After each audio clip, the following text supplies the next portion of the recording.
Welcome to me, where suspenseful, thrilling, and mysterious stories will draw you into a world where the lines between reality and fantasy seem to blur. When the night falls, when all the sounds gradually quiet down, leaving only your own heartbeat and breathing, that's when these stories begin. Tensions, unsolved mysteries, moments that will make you hold your breath in fear or curiosity, all are waiting for you ahead. Find a comfortable seat, dim the lights, and let this sound guide you on a journey that is not for the faint of heart. I want each of you to leave a comment sharing where you are in the world. And if you are enjoying the episodes, don't forget to give a like and subscribe to the channel now. Relax. Are you ready? If so, join me in the first story right now. The Enchanted Mind's Canvas. Ella carefully added the finishing touches to her painting, layering vibrant strokes of green amid the earthy browns and faded tans of fall. The scene was one she had sketched in the park days ago. A quiet landscape draped in the remnants of late autumn, the air crisp with the bite of encroaching winter. As her brush danced across the canvas, her mind drifted to the frozen pond she had sat across from, its surface resembling a sheet of shattered glass reflecting the pale autumn sky. Then something shifted. A sudden, eerie chill prickled her skin, creeping over her arms despite the warmth of her studio.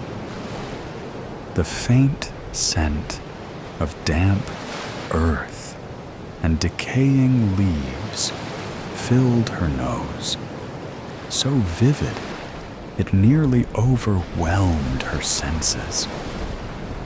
A sharp gust of wind brushed past her cheek, biting at the tip of her nose. She gasped. Her fingers trembled around the brush as the sensation deepened, no longer just a figment of her imagination. It felt real. The world around her wavered, its edges blurring, as if reality itself had begun to ripple beneath her fingertips. Ella's heart raced. Her hand wasn't just gliding over the painting, it was sinking into it. Her studio began to shift, the walls dissolving into streaks of color, and then, in an instant, she was there. The park looked exactly as she had painted it. Frost-laced grass, undressed trees swaying, and a frozen pond glistening under the pale sunlight. The icy air sent a chill up her spine as the wind whispered through brittle branches. Her heart pounded. How am I here? Before she could take a step forward, the sensation snapped, sharp and sudden, like a rubber band stretched to its limit. The world around her rushed past in a dizzying blur, and in the blink of an eye, she was yanked back to her studio. Ella glanced around, her breath unsteady as she tried to ground herself. Her gaze settled back on her painting, looming more vibrant, more lifelike, almost as if it had absorbed some essence of reality itself. Her eyes then fell to the floor. Scattered across the hardwood were remnants of dead grass and brittle leaves, the very same ones that had lined the park's frozen ground. Her pulse thundered in her ears. Then, like a whisper from the past, a memory surfaced. One she had long convinced herself was nothing more than a dream. This had happened before. A few months after waking from her coma, she had felt the same eerie pull, like an inexplicable shift between worlds. But she had dismissed it, blaming it on the lingering haze of recovery, a mere figment of her imagination. But it wasn't just her imagination, was it? She had seen it happen, and more. It started subtly. Cats stretching, birds ruffling their feathers, shifting within the canvas. With each incident, her paintings became eerily lifelike, earning her recognition and eventually her own gallery exhibition. But this was different. This time, she hadn't just brought something to life. She had been pulled into it. A shiver ran down her spine. The cold from that autumn landscape still clinging to her bones. She turned back to the painting, a strange weight settling in her chest. Whatever was happening to her, it wasn't just art anymore. It was something deeper, something more powerful, and she had no idea how to control it. 5 years ago. Anxious and impatient, Ella paced the hospital, her walker tracing an endless figure 8 of corridors. She wanted out. She was bored, exhausted, and angry, tired of the constant checkups, the intrusive monitoring, the way doctors spoke about her as if she weren't in the room. Most of all, she was tired of feeling like the world had moved on without her. Her classmates had graduated, their social media filled with college acceptance letters, beach trips, and late-night adventures. Meanwhile, she was stuck here, relearning how to walk, how to hold a fork without her hands trembling, how to exist in a life that had been paused for a little over 6 months. For half a year, Elizabeth Ella Larson had been lost in a silent void, trapped in a coma she had no memory of falling into. One moment, she was on the bus ride home from a school field trip, laughing with her friends. The next, darkness. Her class's bus narrowly avoided a catastrophic collision with a tractor trailer. The truck driver, having fallen asleep at the wheel, veered into the bus's lane, forcing the driver to make a desperate maneuver to prevent disaster. While most students escaped with minor injuries, the incident took a more serious toll on a few. Tragically, the bus driver suffered a heart attack at the scene, and 2 students sustained severe head injuries, slipping into comas, Ella being one of them. When Ella woke, the piercing brightness of hospital lights and the rhythmic beeping of monitors shattered the stillness, as if time had paused. But the world hadn't waited for her. Her face was already all over social media, her story shared and reshared by curious classmates. Though her parents and hospital staff tried to shield her from the media, it was inevitable. Visiting friends posted selfies and status updates, ensuring her return wasn't just her own. Initially, the attention was overwhelming. Luckily, to Ella's relief, the novelty eventually faded. Only a few persistent reporters and social media diehards still sought a glimpse of the girl who emerged from a coma. Meanwhile, life resumed for everyone else, leaving Ella to realize she hadn't just lost 6 months. She had lost so much more.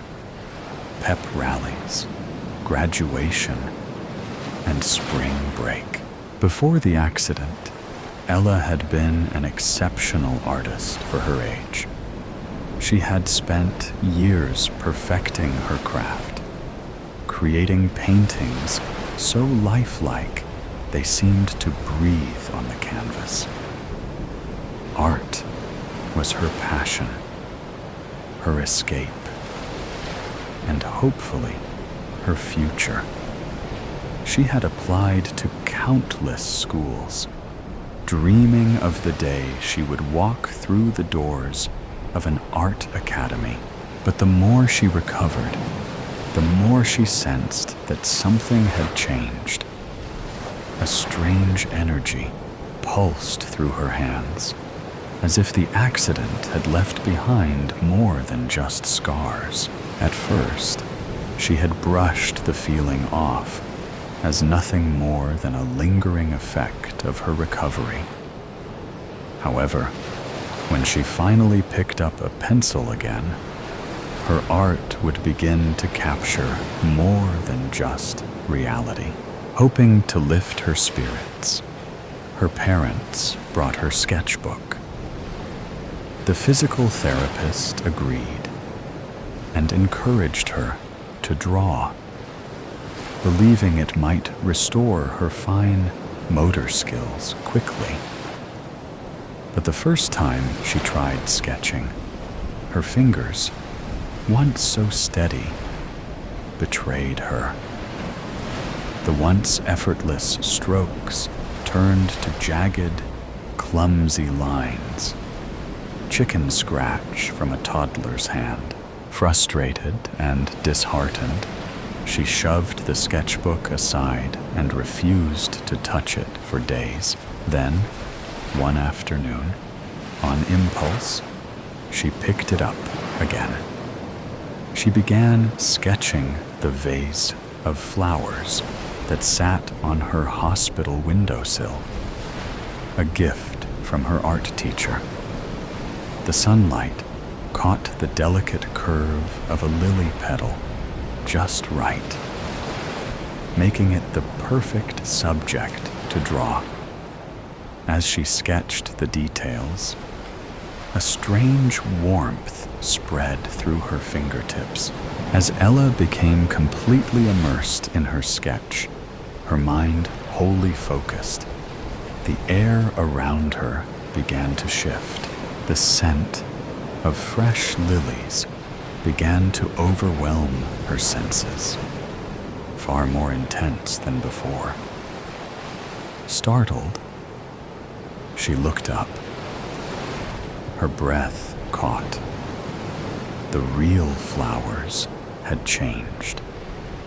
The lilies that were half closed were now in full bloom, mirroring the one she had just finished drawing.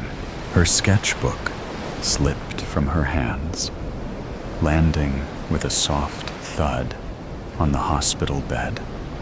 Ella stared at her fingers, watching as dust particles swirled in the afternoon light.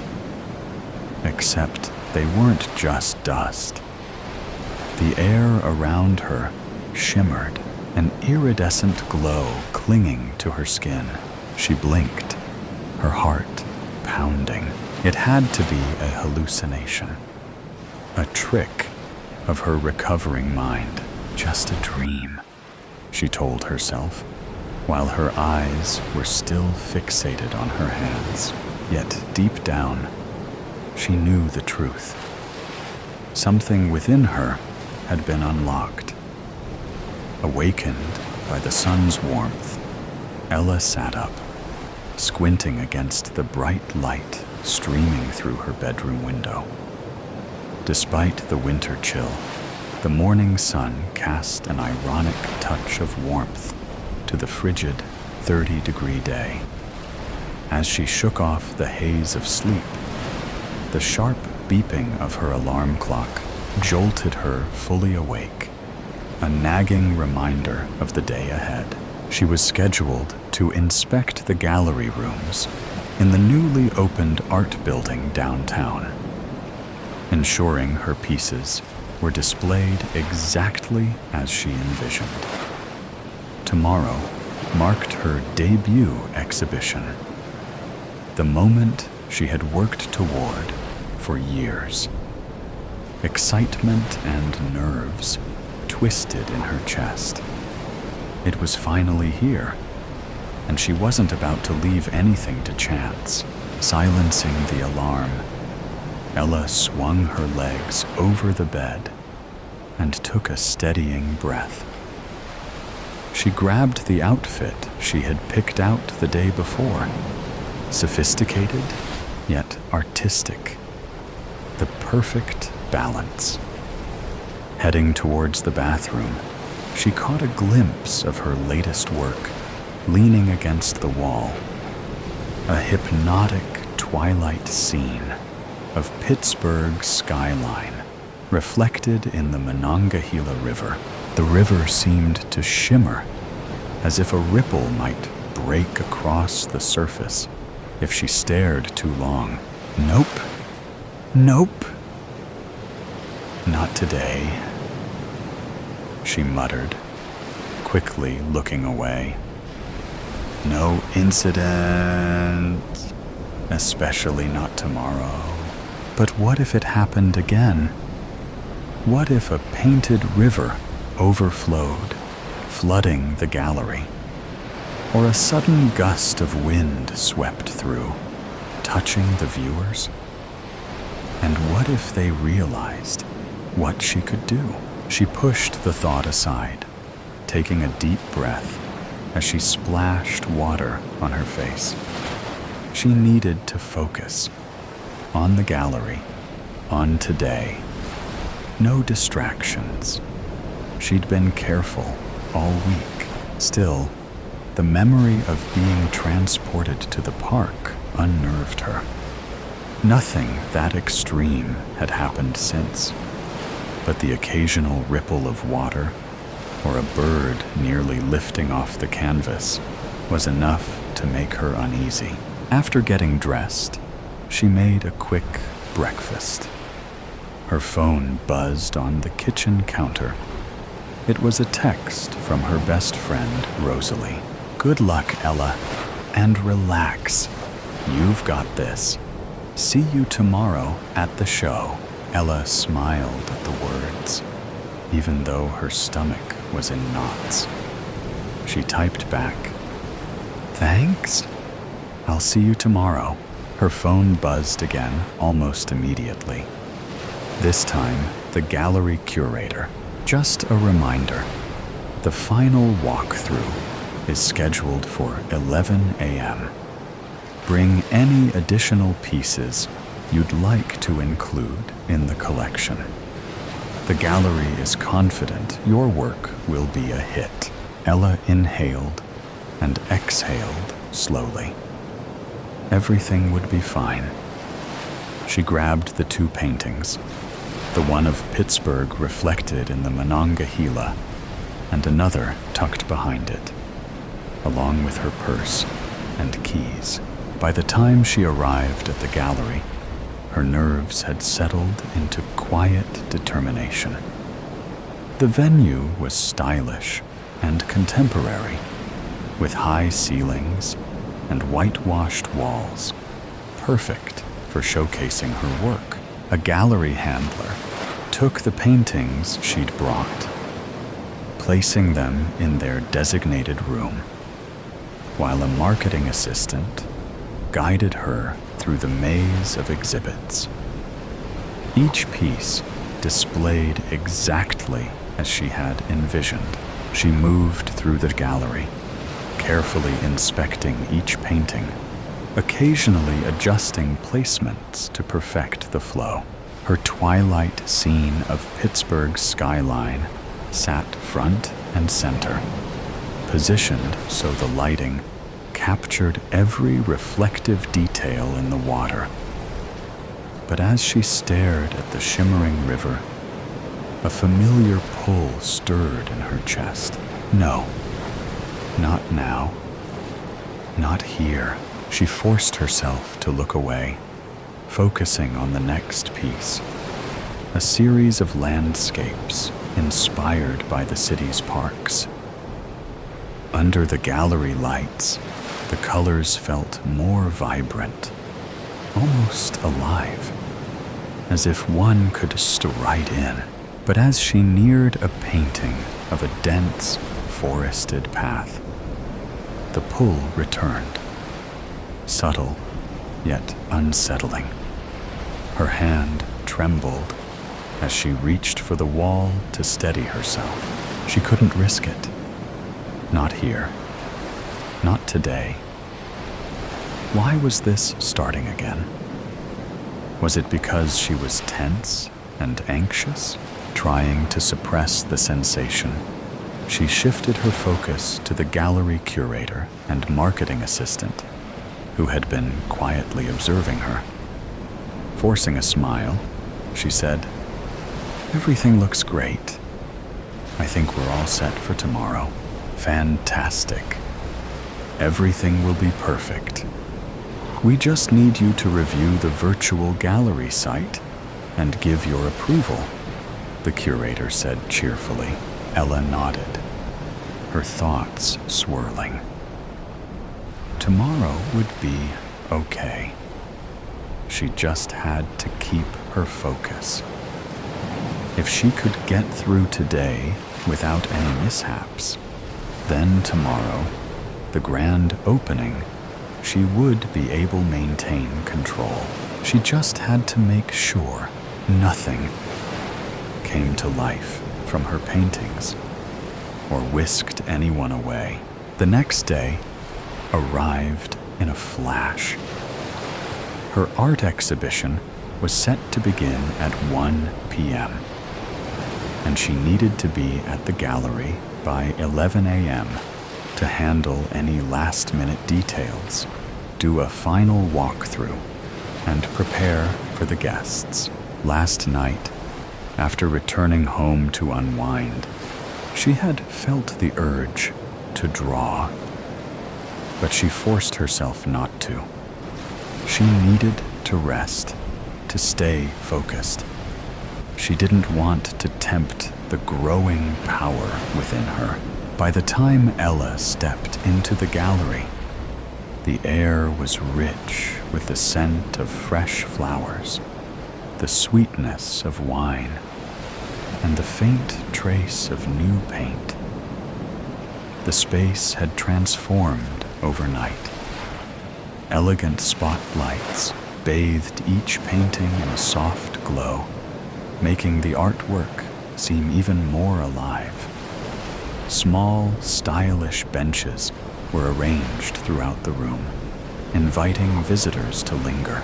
Soon, guests began to arrive, mingling with glasses of wine in hand, their murmurs forming a low hum of anticipation. Ella smoothed her dress, a beautiful wrap dress with bell sleeves, the fabric printed with an abstract design from one of her early paintings. Her friend Rosalie had helped bring it to life, sewing it into a wearable piece of art. Ella's hands trembled slightly as she scanned the room, watching how people responded to her work. Rosalie was the first to spot her, letting out an excited squeal as she rushed over. "You did it, Ella. Look at all these people. And your work. It's absolutely breathtaking under these lights. You've been busy over the years. Just look at all these paintings." She squeezed Ella's arms, beaming. How are you feeling? Ella forced a smile, letting out a nervous chuckle. Excited, nervous, and definitely a little terrified. Rosalie laughed reassuringly. Totally normal. Just breathe, okay? This is the moment you've been waiting for. And it's happening. Before Ella could respond, a voice cut through their conversation. Ella Larson. She turned to see a distinguished older man with long salt and pepper hair and sharp eyes behind wire-framed glasses. He extended a hand. Hello, I'm George Morgan, art critic for the Tribune. I must say, your work is astonishing. There's a vibrancy and realism here that I rarely see in paintings these days. Ella's heart pounded against her ribs. Thank you, Mr. Morgan. That means a lot. She smiled, trying to keep her nerves in check. His gaze lingered on the twilight of Pittsburgh painting. This one in particular. It's mesmerizing. It almost feels as though the water is truly moving. How did you achieve such a remarkable effect? Ella swallowed hard. Oh, I tend to get in a zone, she said with a small, nervous smile. A lot of detail, layering, and finding the right mix of paint. Morgan nodded approvingly. Enchanting, almost lifelike. As the critic moved on, Rosalie elbowed Ella subtly. See, you're already impressing the media. Ella barely had time to absorb the moment before Dina, the gallery owner, approached with an eager expression. Ella, would you mind coming with me? The guests would love to hear a few words from you. Some are already interested in purchasing your work. Just a short welcome and a bit about your inspiration, okay? Ella's stomach clenched, but she nodded.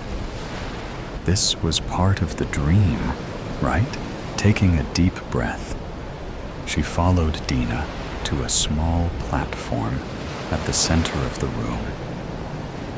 As the soft clinking of glasses faded and guests turned to face her, Dina introduced her. Ella steadied herself and took a deep breath. Hello, everyone. My name is Elizabeth Larson, but most people call me Ella. First, I want to thank Dina, the gallery owner, and Jessie, the curator, for giving my art the honor of being the first exhibit in this beautiful new space. And of course, thank you all for being here tonight. She continued her speech, her voice growing steadier with each word. When she finished, a soft round of applause filled the room. Ella exhaled, a wave of relief washing over her. But just as she stepped down, a ripple of movement caught her eye. The twilight river. The light against the canvas shimmered. The water within the painting trembled, as if stirred by a real breeze. Ella's breath hitched. No, not now. Please, not now. Panic surged through her, but she forced herself to focus, willing the movement to stop. Every ounce of concentration was poured into holding it still. Her heartbeat thundered in her ears. She clenched her fists, nails digging into her palms, grounding herself. Slowly, the movement faded. The river stilled. She exhaled, relief washing over her as she forced a smile, just as a guest approached with a compliment. Hold it together. Just a few more hours. But deep down, she knew the truth. Her abilities weren't just growing stronger. They were tied to her emotions. And she was losing control. Across the room, a guest murmured in disbelief. I could have sworn the cat's tail just wagged. Another gasp followed. Did that bird just fly to the other side of the canvas? Ella's stomach twisted. She needed to master her abilities fast. Goodbye, Mary. It's funny how I spent my whole life forming relationships, working, trying to be a good person, and building something out of nothing to feel safe, secure, and happy. It's even funnier how it all went away in a matter of few days. A few days that rocked my world, ruined all my foundations, and forced me to take steps I would never imagine to have to take. My black boots slightly sink in the mud, and I swear at myself that I chose this specific day for such an unimportant matter. Didn't the weather prediction say it will rain all night? Maybe. I haven't paid much attention to things so trivial. I fix my black coat, seeing it has lifted slightly in the corner, and feel a cold breeze wash over my bare legs. I should have worn leggings or at least tights, but I couldn't find any black ones. And surely I should not be wearing any other color to the funeral. It's hardly a funeral, though. I am the only person here, watching the freshly dug ground and the sun reflecting stone gravestone. Marianne Robinson, the grave says. Her date of birth and death are also engraved, but no other message, like others have. There are no loving daughter, or she left us too soon, or some cheesy poem quote about inevitable death and the horror of young people dying. She was only 26 years old. It definitely is too young to die. She's had her whole life ahead of her. And now, she's buried on some old, almost abandoned cemetery where no one will visit her, bring fresh flowers, or tend to her grave. Marianne was a fearful person. She was too scared to stand up to her toxic manager at work and let them bully her. She was in a relationship with a man she didn't love because being on her own terrified her. She never voiced her feelings, fought for what she believed, or chased her dreams. She was living an anxious life and never tried to change it. I sit down at the bench just a couple of steps away from the grave, and I keep looking at the stone as if it is going to speak to me, give me some words of comfort or reassurance. But nothing comes my way except the cold wind, a not very warm sun flashing my eyes. I take a deep breath and put my hands on my knees. You had it coming, I almost whisper, not wanting for my words to be stolen by the wind and and scattered across the land. You very damn well had it coming, and you know it. Saying it doesn't ease my hurt. If anything, it makes me more angry. Because it is true. You should have quit it when you had a chance. It is too late now, I guess. I take another deep breath, trying to calm down my emotions. The sun hides behind the miserable clouds, and the windy breeze feels even colder now. My whole body shivers in response, and muscles tense up. A mostly cloudy and cold day is a perfect setting for funeral. Makes it easier to leave the graves behind and dive into the warmth of a car or a house. But not me. I can't leave just yet. Not until I finish what I started. Marianne lived in a belief that if she consciously stayed out of trouble and allowed people to walk all over her, she would be at peace. It worked for a while. The problems didn't seem like problems back then. She forgave everyone who hurt her, never questioned anyone's actions or motives, agreed to everything she was thrown at. It was the ultimate goal, wasn't it? Until it stopped working. The trouble came looking for her, and she couldn't keep it away, regardless of how hard she tried. That was the first time she fought back, stood her ground, and followed her beliefs. It wasn't enough. It was never going to be enough. And now, she's stuck in this endless loop of bad decisions she can never make right. And it still hurts me to know that Marianne will never be fully free. I glance at my purse that I placed next to me on the bench and swallow hard, feeling my anxiety rise once again.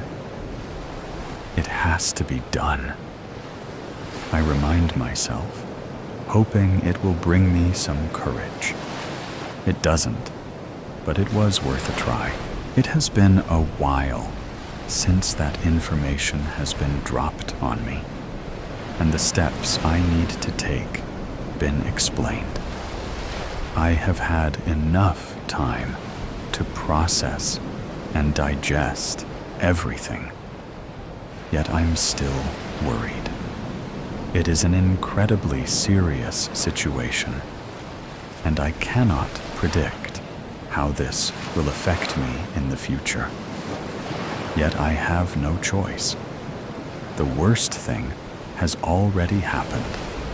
Now, I just have to keep covering my tracks to stay hidden, stay a shadow that no one can catch. And killing Marianne Robinson was the first step. I reach for my bag, take out her passport, and a small, handheld shovel. The top corner of the passport is already snipped off, as per the instructions from the government received when I registered Mary's death. The next steps seem easy to make, but yet feel the hardest. They feel final, as if killing someone is not final enough. Reluctantly, I open the passport and look at the photo. I used to look so mediocre back then, with my uneven fringe, refusal to wear any makeup, official and modest clothes.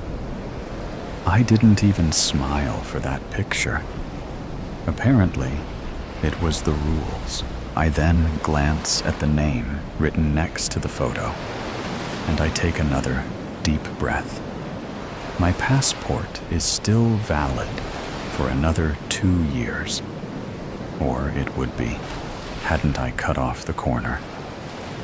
But it doesn't matter. I am dead.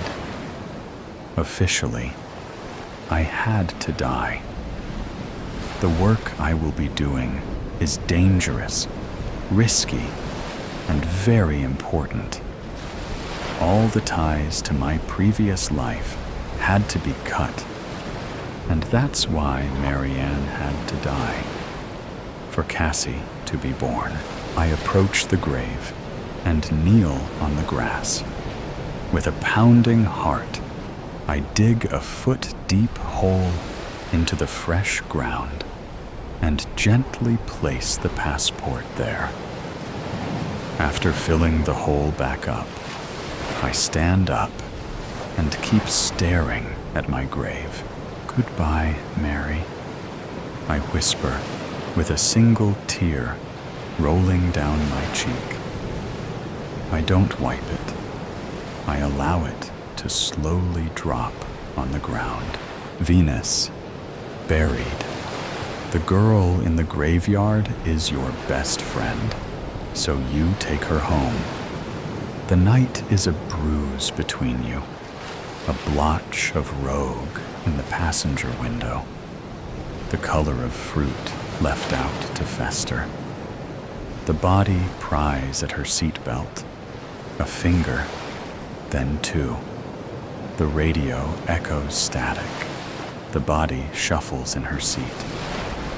You study the face, the similar slice of jaw, the nose humped from where a baseball had hit her at 12, just slightly off-center. The skin, like a rain-licked plastic bag, the stink of musk and sulfur. You want to look away, but you cannot. She's so beautiful, even like this. Your headlights rake warbled slits through the dirt road, a yellow like jaundice. Your hands are stiff from the cold, your lips cracked. The girl beside you is dead, and you are bringing her home. 4 days ago, you'd stepped into a hardware store and emerged with a shovel sturdy enough to lift a life on. 4 days, you'd spent digging dirt in your own backyard yard until loam muddied under your fingernails and erratic holes split garden beds like the mouths of greedy beasts. Until you could sift through soil with your eyes closed, with a hand bound. 4 nights you had laid in your bed, staring at the pockmarked ceiling, wondering what it felt like to burn alive. Now, the shovel beats dull against the skin of your trunk, your hands gripping the steering wheel like a throat you're trying to silence. The body turns, dawn bleaching the salmon gray of her skin. The left eye slips from its socket, and she pushes it back in with the heel of her hand. She smiles, head lolling like a marionette's.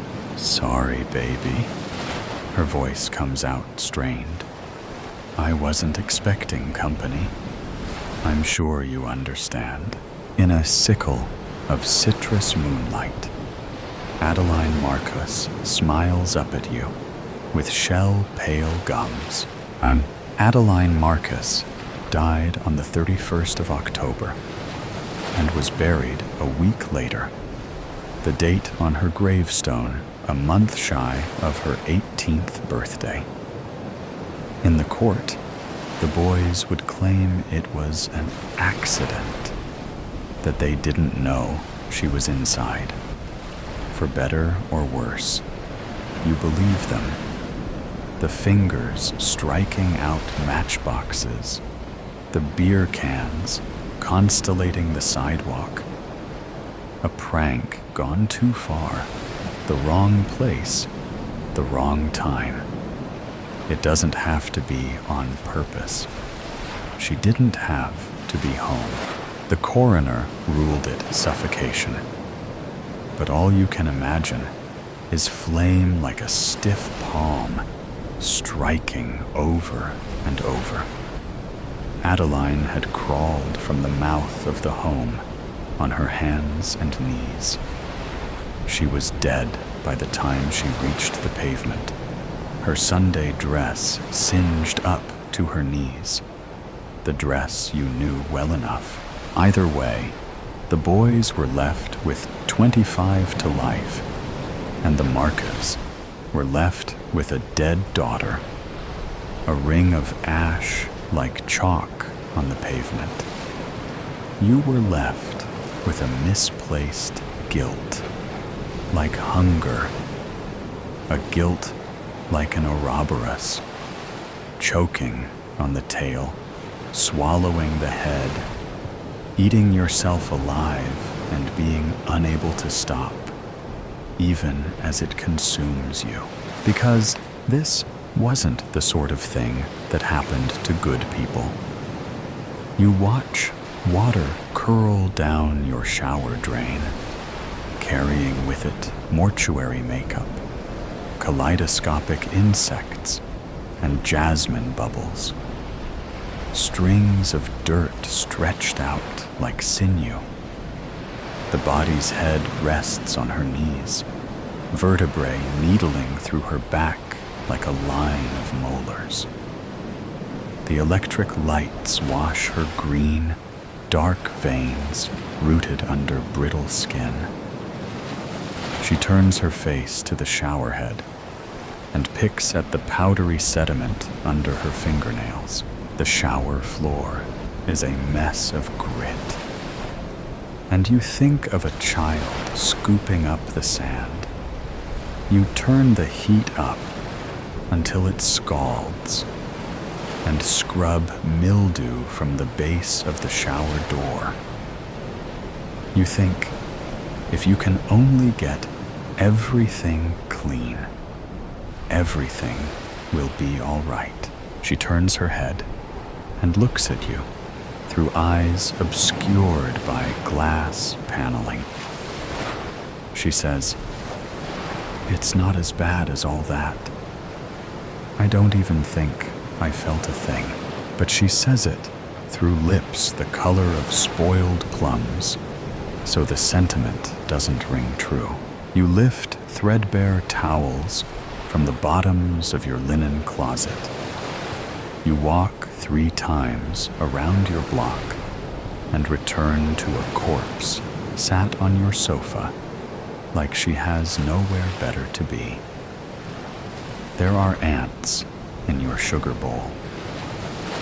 You try to remove them, lift their crystal-knotted bodies on the prong of a fork, but they slip between the gaps, and you are left with a mess bigger than when you started. Tea-brown sludge bleeding from thoraxes and the stink of vinegar. There's a dead girl on your sofa. But let's focus on the ants in your sugar bowl. The way they thread through cysts of white like veins on a leaf, like the capillaries that run through the skin of your face. You make tea anyway. You add too much milk and sit cross-legged in front of the body. She stares at you. You stare back. The two of you drink, and ribbons of watery milk pour clean out her trachea, the gaping hole in her chest. But she doesn't stop drinking until you do. "You're not looking at me," she says. "Not really." "Yes, I am."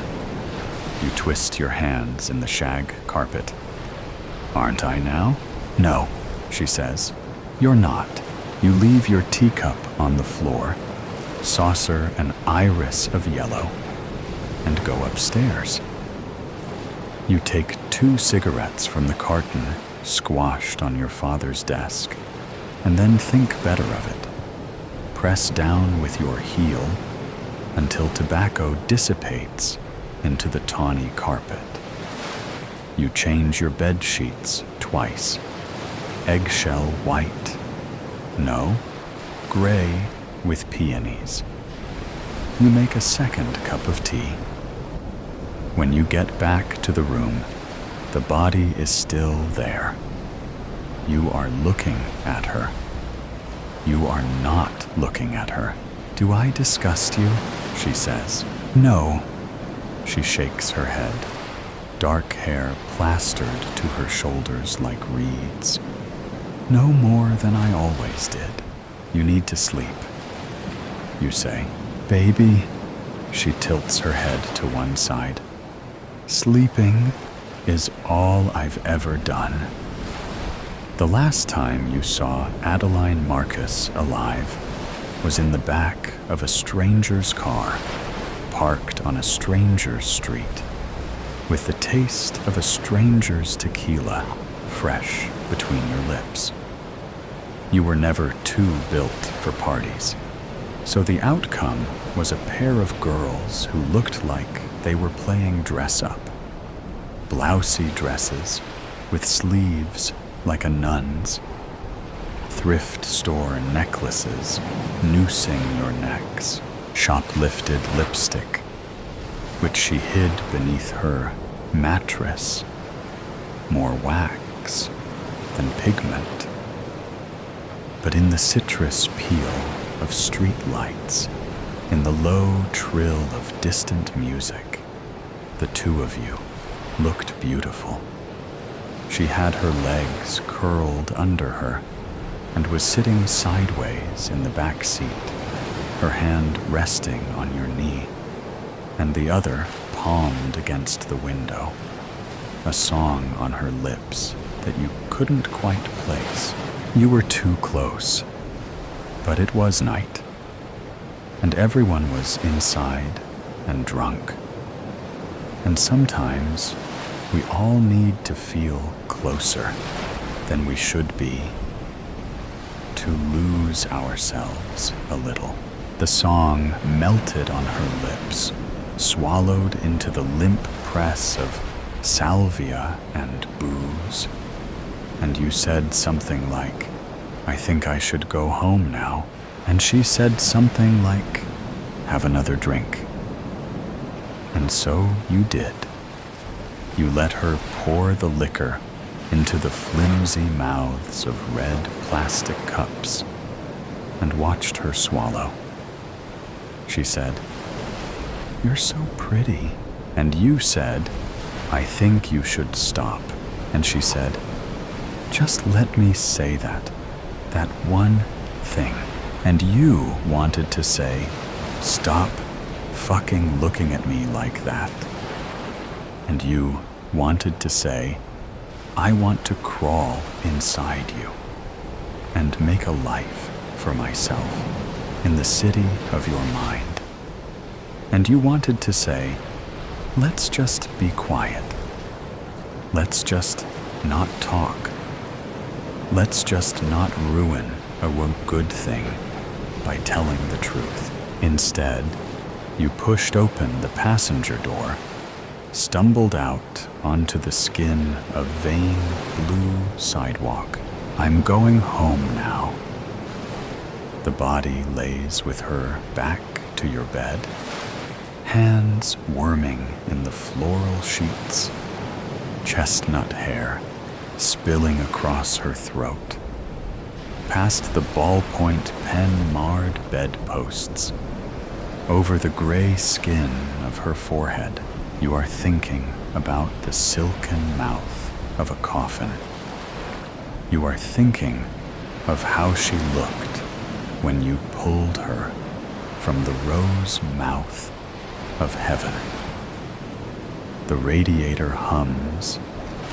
A lace curtain bellies your open window. She rolls over onto her side, slots her hands together, like pieces of a decaying jigsaw puzzle. You still can't even look at me. Her mouth moves too slowly, words like chewing gum. Why am I here, Bet? What's it for? There are pink crescent moons on the bed of your palms from the bite of your nails. She pulls her knees to her chest, and a bone cracks. She pulls her knees to her chest, and a molar tumbles from between her keyhole lips. You can only love me when I'm not here. You can only love me when there's nothing left to love. You press your cheek to the cool spread of linen beside her. You listen to the steady beat of your heart, the way you can feel it in your fingertips, entirely singular. Don't tell anyone. You say, did you want it to die with me, Beta? She shifts, and her hair falls against the nape of your neck. Were you glad it was silenced? Don't tell anyone. You say again. She sighs, lays herself back down, so you're face to face. Crooked nose, eye pulling from its socket. The onset of gray-green decay wreathing her jaw.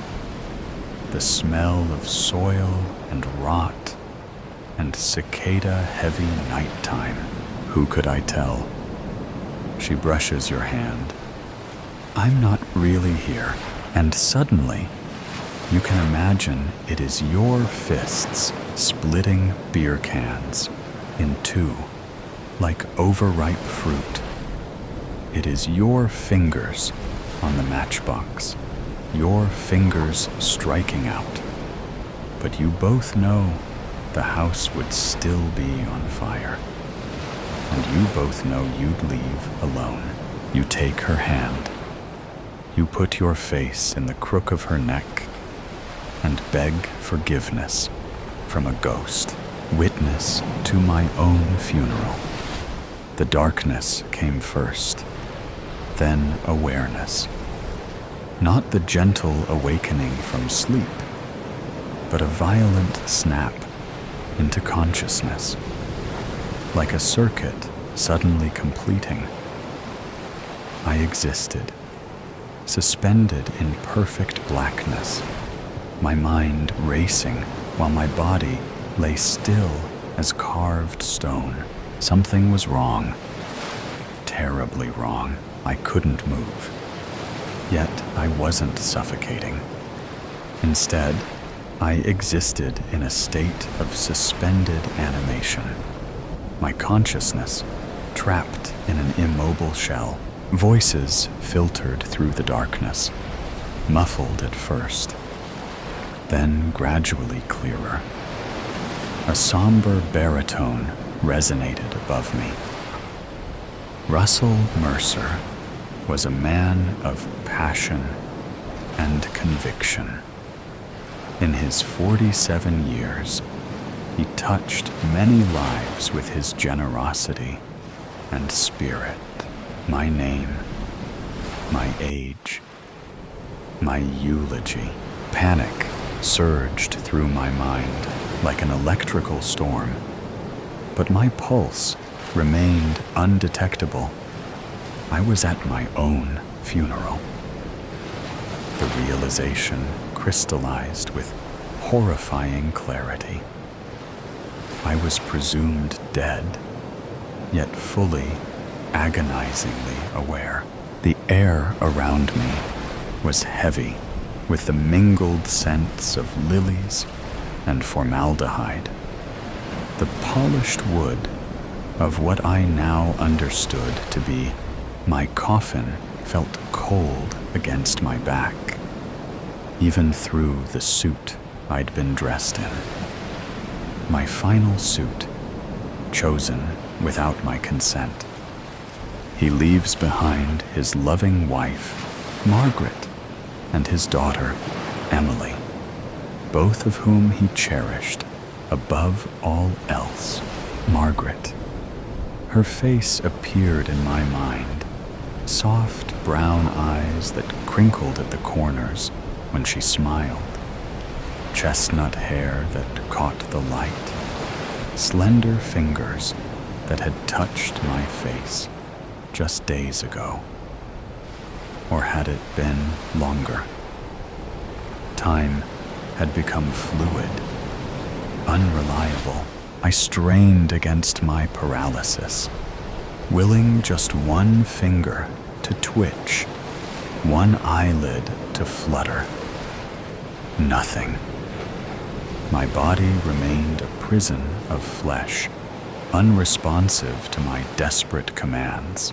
As the prayer ended, footsteps approached. The coffin creaked slightly as someone leaned over it. A drop of moisture, a tear, fell onto my cheek and slid down to my ear. I couldn't even flinch at the sensation. "Oh, Russell." Margaret's voice choked with emotion. "I'll miss you so much." Her words should have comforted me. Instead, they sent a chill through my paralyzed form.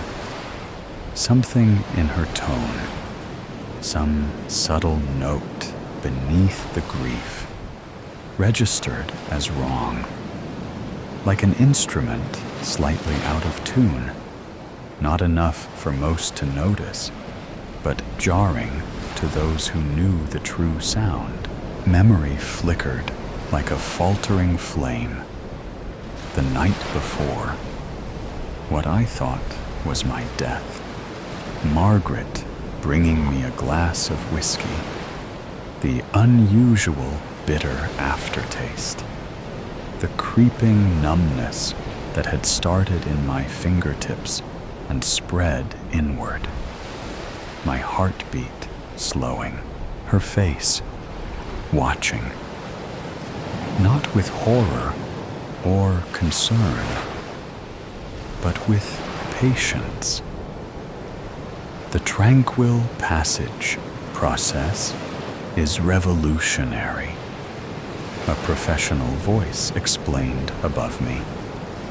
Dr. Howard, I presumed, the mortician from Serenity Gardens Memorial. The synthetic preservation compound allows natural death processes to conclude while preventing decomposition. The funeral home's specialization in this advanced method now seemed like cruel irony.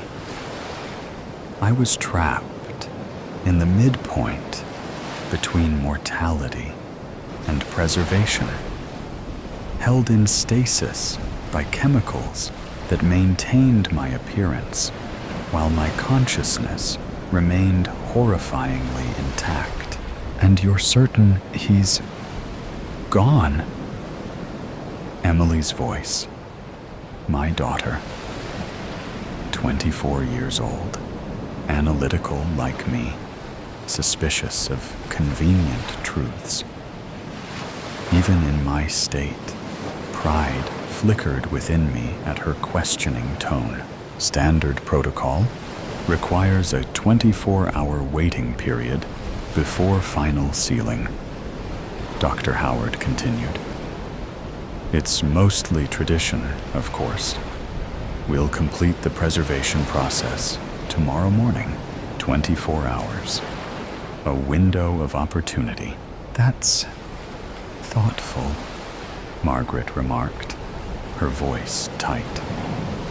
Though I can't imagine why we'd need to wait.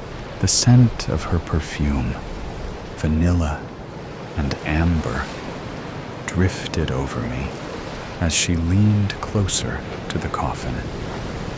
I felt her fingers brush against mine, a feather-light touch that arranged my hands more perfectly over my chest. "The law requires it," Dr. Howard replied, his tone professionally neutral.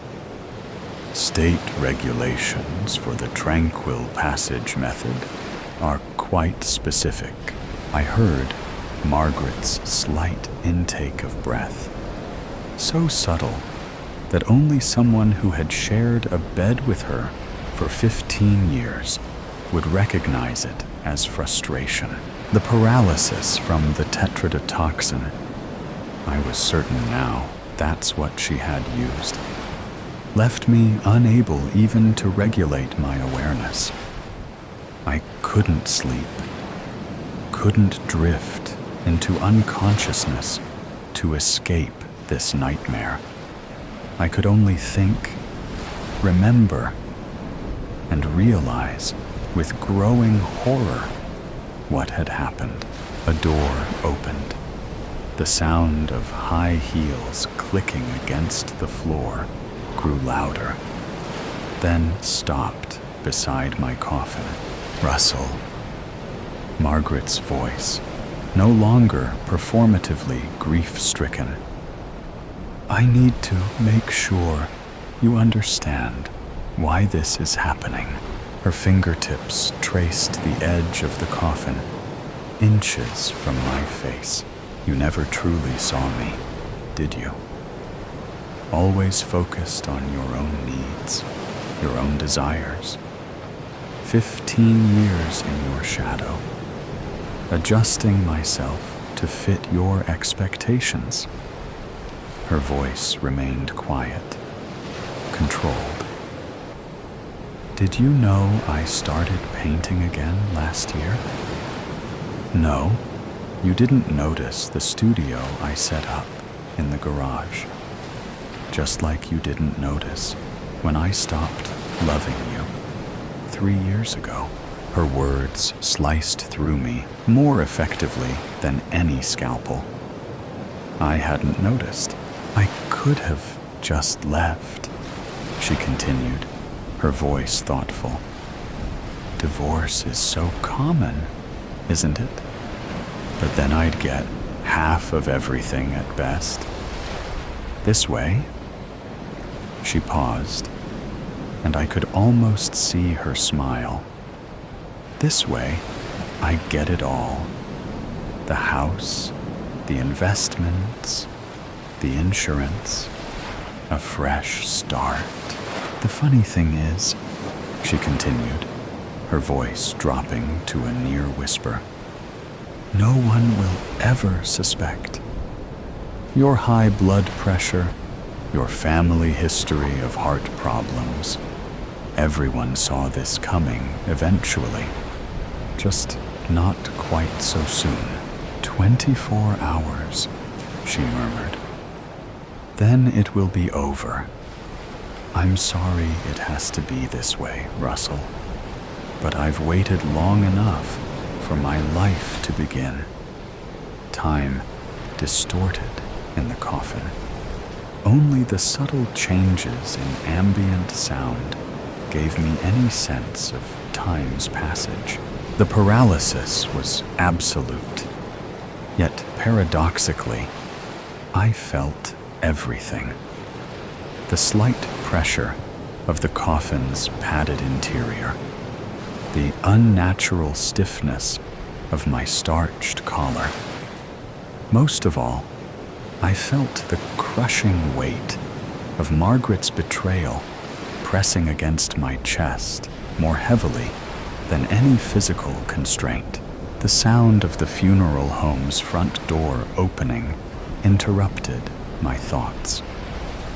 Multiple footsteps approached my room. I just want to see him one more time. Emily's voice, tight with emotion. Before tomorrow. Of course, Miss Mercer. Take all the time you need. Dr. Howard's professional compassion. Dad. Emily's voice was closer now, directly above me. If only I could move. If only I could signal to her. My daughter, the one person who might question, who might look closely enough to see the truth. He doesn't look right, she said suddenly. I'm sorry? Dr. Howard's voice, confused. Something's off. His color. It's not like when someone's passed. Emily's voice grew firmer. And look at his eyes. The eyelids naturally settle in a slightly open position sometimes, Dr. Howard explained. We generally close them fully before the final preservation. No, it's not that. I swear they moved. My consciousness surged at her words. Yes, Emily. Look closer, Miss Mercer. Dr. Howard's voice was gentle but firm. I understand this is incredibly difficult. Many people experience these moments, seeing what they wish to see. I'm not imagining it, Emily insisted. Something's wrong. Dad had this thing about being buried alive. It was like a phobia for him. He made me promise I'd always check, always be sure. She was right. After reading Poe as a teenager, I'd developed an irrational fear of premature burial. The bitter irony of my current situation wasn't lost on me. I want another doctor to look at him. Emily's voice cracked slightly. Please, just to be sure.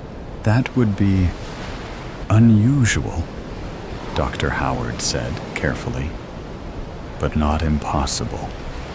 However, we would need next of kin approval. That would be your mother. Then call her, Emily said. Call her right now. The sound of a phone being dialed. Rings echoed through the quiet room. Margaret Mercer. My wife's voice, slightly surprised. After brief explanations, Margaret's voice acquired a careful neutrality. Emily, she finally said, softly chiding. You're traumatized. We all are. But this isn't healthy. Mom, please. Dr. Howard, Margaret interrupted. Is there any medical reason to believe my husband isn't deceased? No, Mrs. Mercer. All standard protocols were followed. Then I think we need to accept reality and allow the grieving process to proceed naturally. The call ended. I felt a surge of desperate hope as Dr. Howard moved closer to the coffin. I'll perform a standard examination, he explained to Emily. I felt his cool, gloved fingers press against my neck, searching for a pulse that the tetrodotoxin had rendered imperceptible. He lifted one of my eyelids fully. The first change in my visual field since awakening in this nightmare. This was my chance. If any part of me could move, any minute twitch or dilation, now was the moment. Pupillary response is absent, Dr. Howard noted clinically. No sign of cardiovascular activity. No! I screamed within the prison of my mind. I'm here! I'm alive! Wait. Emily's voice was sharp. Do that again.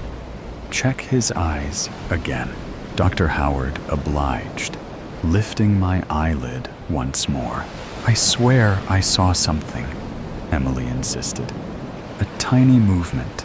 There are certain substances that can create a death-like state, he said carefully. Extremely rare cases, but in my 40 years of practice, I've read about them. What are you saying? Emily's voice was barely above a whisper.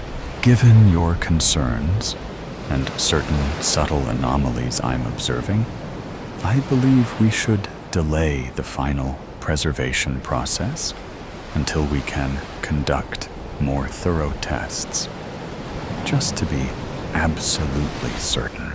In the stillness of my paralysis, a spark of hope flared to life. I was alone with Dr. Howard. After Emily left to make arrangements for additional tests, he had remained in the viewing room. "Mr. Mercer," he finally said, his voice low and measured. "If you can hear me, I want you to know that I suspect what might have happened to you.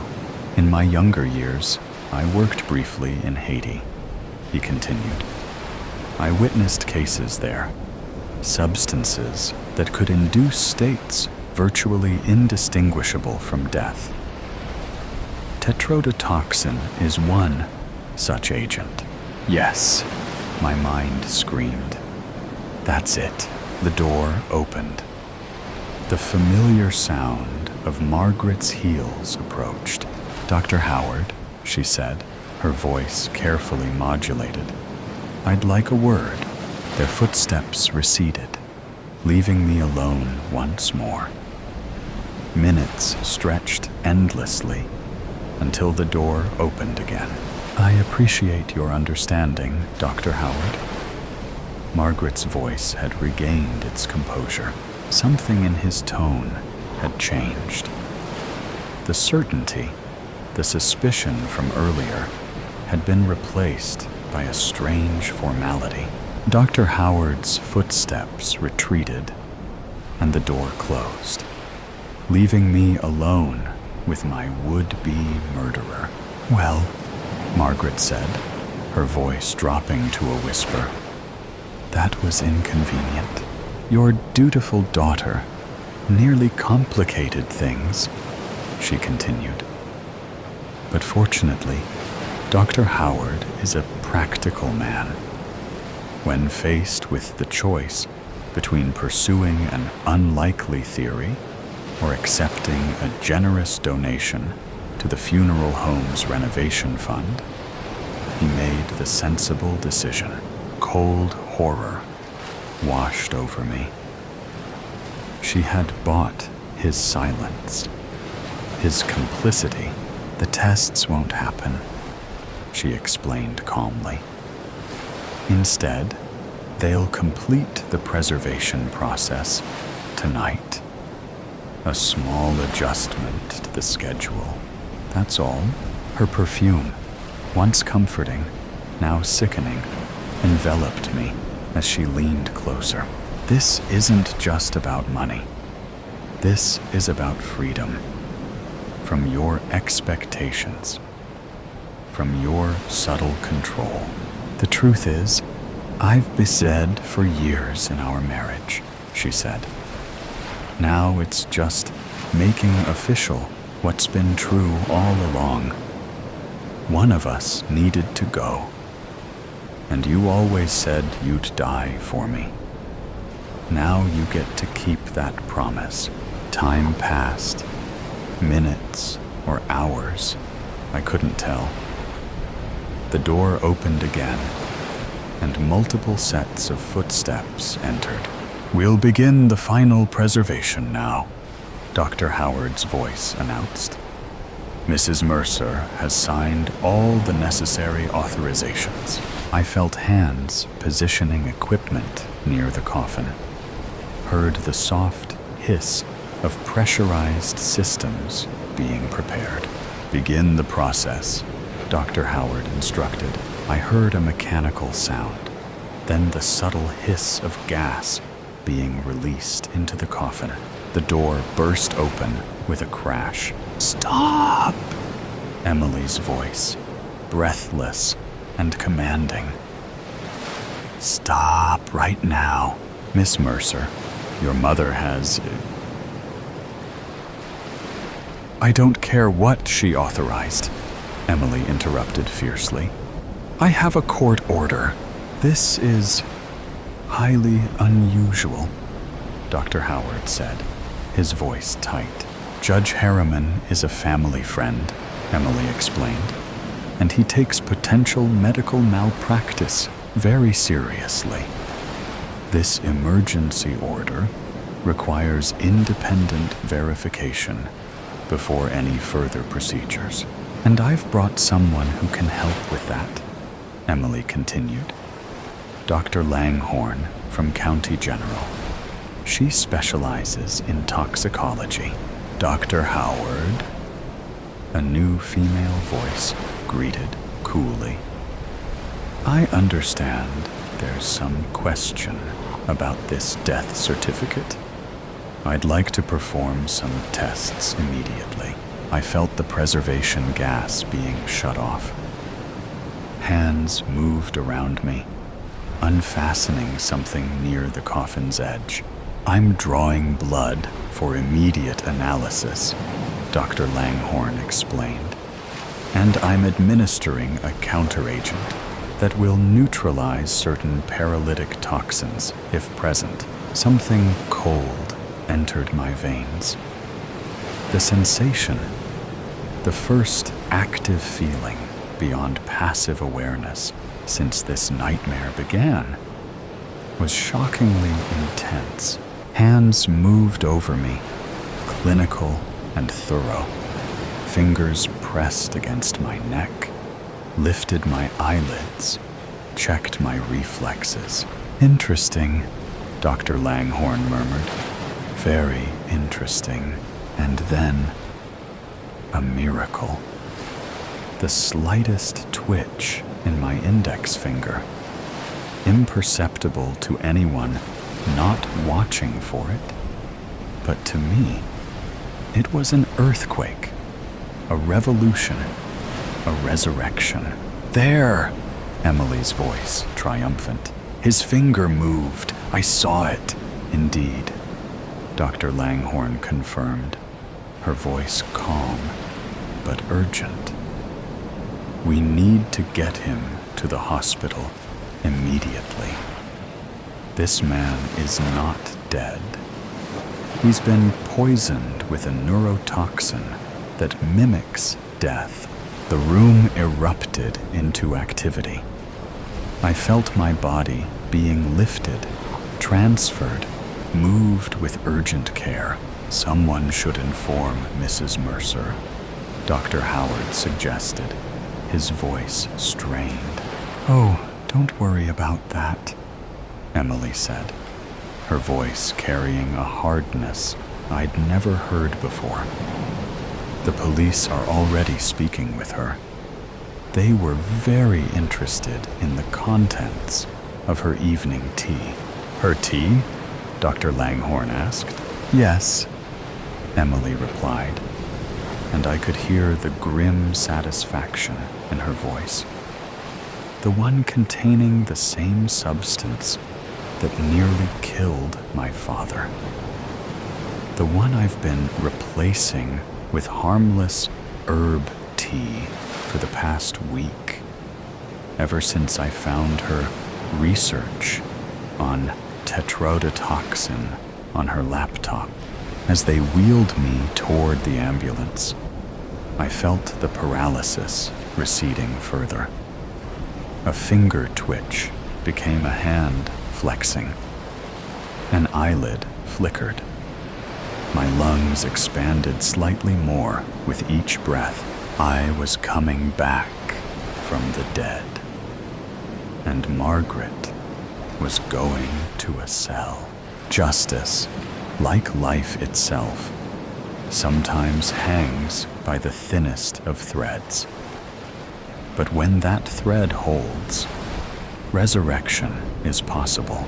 Behind the cerulean door. Summer. Vlog. Part 1. Uploaded June 20th, 2024. Video transcript. Hey, guys. Cassie here. Today is the first day of my songwriting retreat. I've just arrived at the cabin and absolutely love it. I'm so excited to bring you along on this summer journey with me. This cabin is exactly what I need. A quiet little place to write some new songs and finally finish the ones I started during our tour. And you guys, just look at this place. There's a forest, there's a lake, and there's literally nobody else for miles. Well, maybe more like a few 100 meters, but still.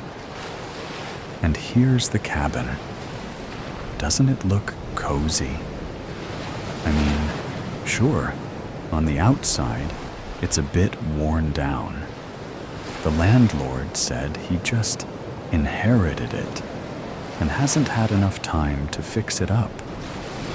But guys, the main treat is inside. Let me show you, okay? Here we are. I love this rustic wood paneling and the floors. And, oh my God, these windows, they're huge. So much light. I didn't expect a cabin this far north to have such big windows. But I guess the original owners mostly used it in the summer. Though there's a really lovely fireplace too. But I have no idea if it still works. And drum roll, please. Here's the star of this humble abode. This old, trusty, upright piano. You guys, I'm so happy I found a cabin with a piano. There's just something special about writing music on a real acoustic instrument. It feels so much better than any electronic keyboard. It's like the older the instrument is, the more stories it has to tell, you know? But I did bring my portable MIDI keyboard, just in case. This piano is probably way out of tune, but I'll try to fix it. I think I'm gonna set up my laptop right here on this coffee table so I can put some mics near the piano and record my songwriting sessions. Now, here's a small kitchen area. There's running water and everything, and I've already stocked the fridge. Gosh, these windows. Can you imagine how nice it's gonna be to make a cup of coffee in the morning and just sit here looking at the lake? Anyway, let's get on with the tour. Over here, we've got a door to what I'm guessing is a storage room, or maybe a shed. Not sure. But look at this color. What do you call it? Teal? Or cerulean, maybe? We should totally paint our studio back home this color. I really like it. But in any case, it's locked. The landlord said he doesn't even have a key, so I guess we have a little mystery on our hands. Okay, and here's the bedroom. Not much space here, and I can barely stand straight in this corner, but it's so cozy. Kinda like a hobbit hole. I've started unpacking already. Sorry for the mess. Now, let's go check out the lake. Oh my gosh. It smells amazing out here. I wish you guys could smell it through the screen. It's like pine trees, fresh grass, and a cool breeze from the lake. And listen, can you hear the birds? Not sure if the camera mic is picking it up, but I hope you can. I know I'm gonna spend so much time down here, drawing inspiration from nature. Anyway, I'm gonna settle in now, play some piano. Well, maybe try tuning it first, and I'll check in with you guys soon. The reception here is kinda spotty, but I'll do my best to post regularly. See you soon. Bye. Summer Vlog Part 2 uploaded June 21st, 2024. Video transcript. Hey guys. So, it's my second day at the cabin. Last night, I stayed up way too late working on a new song. And I guess my brain didn't fully shut off when I finally went to bed. 'Cause I'm pretty sure I dreamed a melody. Isn't it funny how our minds work? Sometimes I hear a song in my sleep. And in my dream, it's the most incredible thing I've ever heard. But when I wake up, it's kinda meh at best. Or worse, it's not even my song at all. Just something I heard before. But every now and then, I do get a real song idea from my dreams. Honestly, even when I'm awake, it feels like songs already exist somewhere out there. You know? Like when I'm really in the flow, inspired, or whatever you call it. It's like the music comes to me, and I just have to write it all down before it slips away. Weird, huh? Other times, it's more like solving a puzzle. I have all these pieces. I just have to figure out where they fit. And when I find the right spot, it just falls into place. Maybe there's a place where all the songs and stories live, and we're here just to write them down. Who knows? Anyway, enough of my rambling. I tuned the piano as best I could. A couple of keys are still slightly off, but I didn't want to push it and risk breaking something. It's good enough for now. All right, I'm gonna go write down some new song. You guys have a good one, and I'll check in with you soon. Bye. Summer Vlog Part 3 uploaded June 23rd, 2024. Video transcript. Okay, guys, this is weird. Remember how I said I dreamed of a melody? Well, now I'm not sure it's just a dream. I've been hearing this melody in my sleep every night, and last night I woke up, but the song didn't stop.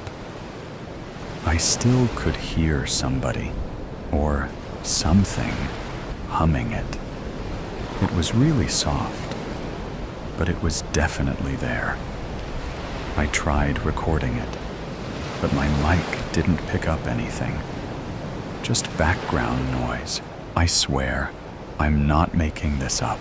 This song, it's so beautiful, so full of longing, but it gives me goosebumps. And not entirely in a good way. And the weirdest part? It's like it's stuck in a loop.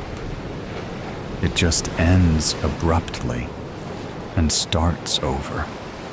Like it's forgotten how it ends. And now it's stuck in my head. Oh, wait. I'm so stupid. I definitely didn't get enough sleep.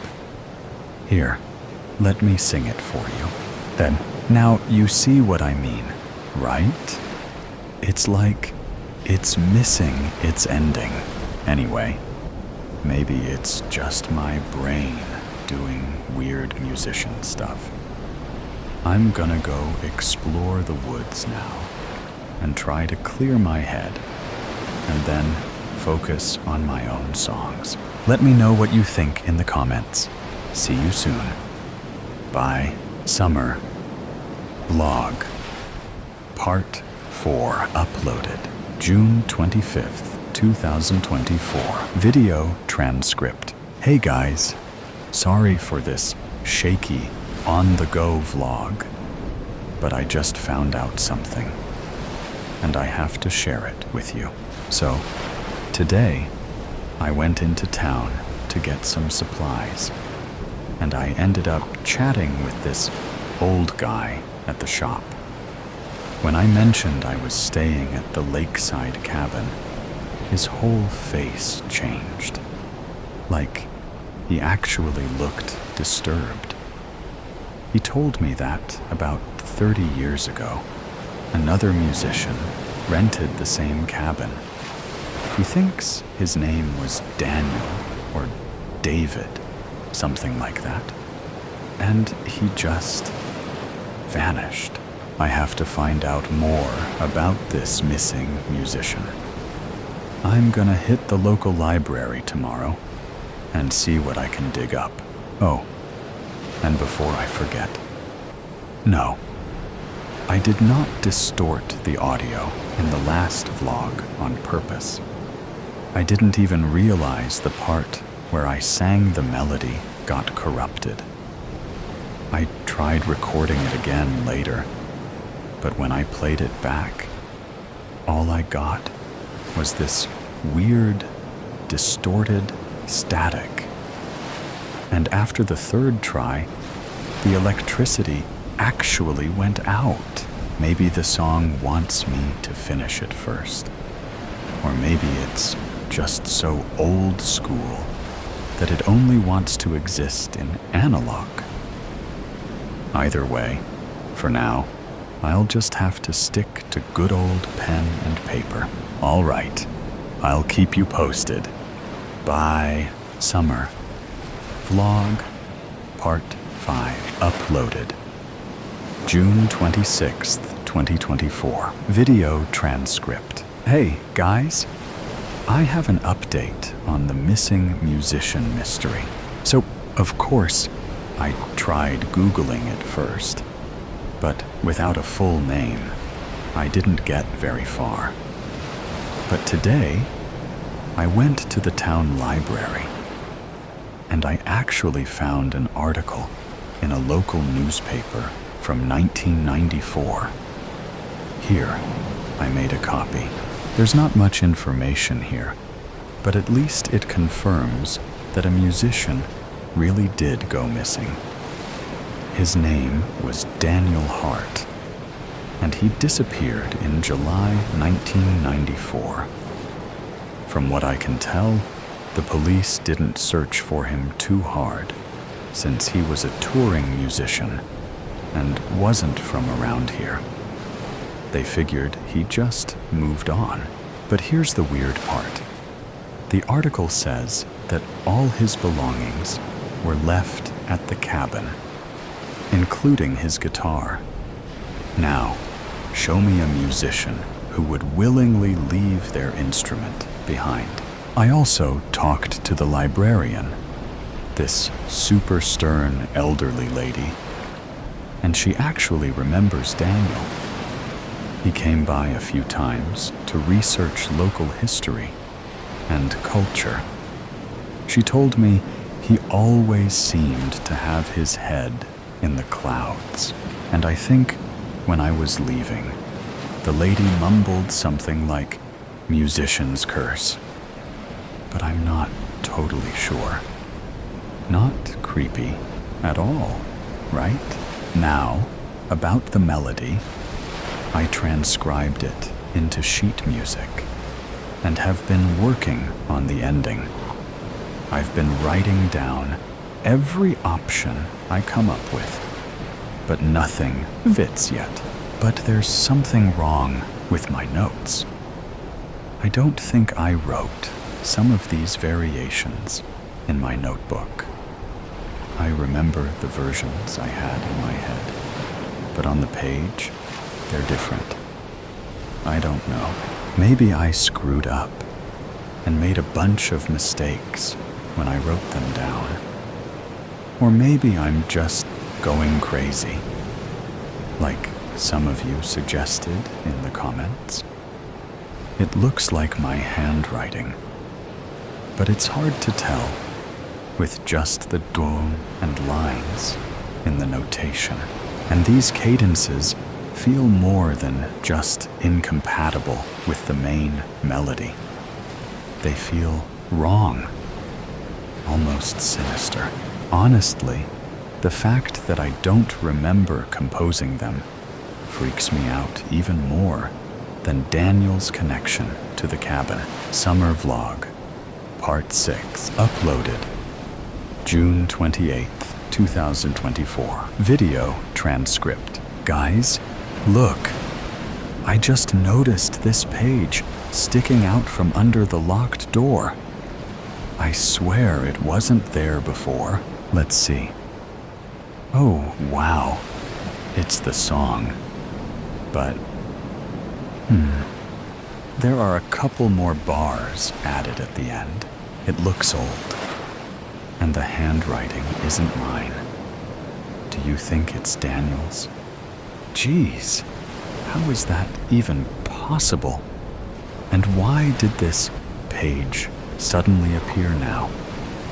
I don't believe in ghosts, but this feels like too much of a coincidence, right? Also, I'm not just hearing the melody at night anymore. Now, it comes as a faint whistling whenever a draft moves through the room. It gives me chills, though I'm not sure if it's the sound itself or just the cold air. Am I losing my mind? Summer Vlog, Part 7, uploaded June 29th, 2024. Video transcript. Guys, I've made some progress on the melody. I got a couple more bars right. I can feel it, but it's still not finished. It's like it's just on the tip of my tongue, but I can't quite get it right. It's louder now. I hear it even outside in the wind, though the farther I get from the cabin, the fainter it becomes. And of course, I can still hear it in my head since I'm constantly thinking about it. It's the ultimate earworm. There's this urgency in it now. I've got shivers crawling up the back of my neck all the time. I think it wants me to figure it out. And soon. Sorry, I don't have much time to spare. Gotta get back to work. Summer Vlog, Part 8, uploaded June 30th, 2024. Video transcript. Okay, this isn't just cabin weirdness anymore. I ran into town to pick up some groceries, and when I came back, this. The whole place was trashed. They tore out a few pages from my manuscript notebook, and there are deep scratches on the locked door, like someone was trying to pry it open. But they didn't take my laptop or camera. The only thing that makes sense is that they were after the song. But why? Luckily, I had Daniel's sheet with me.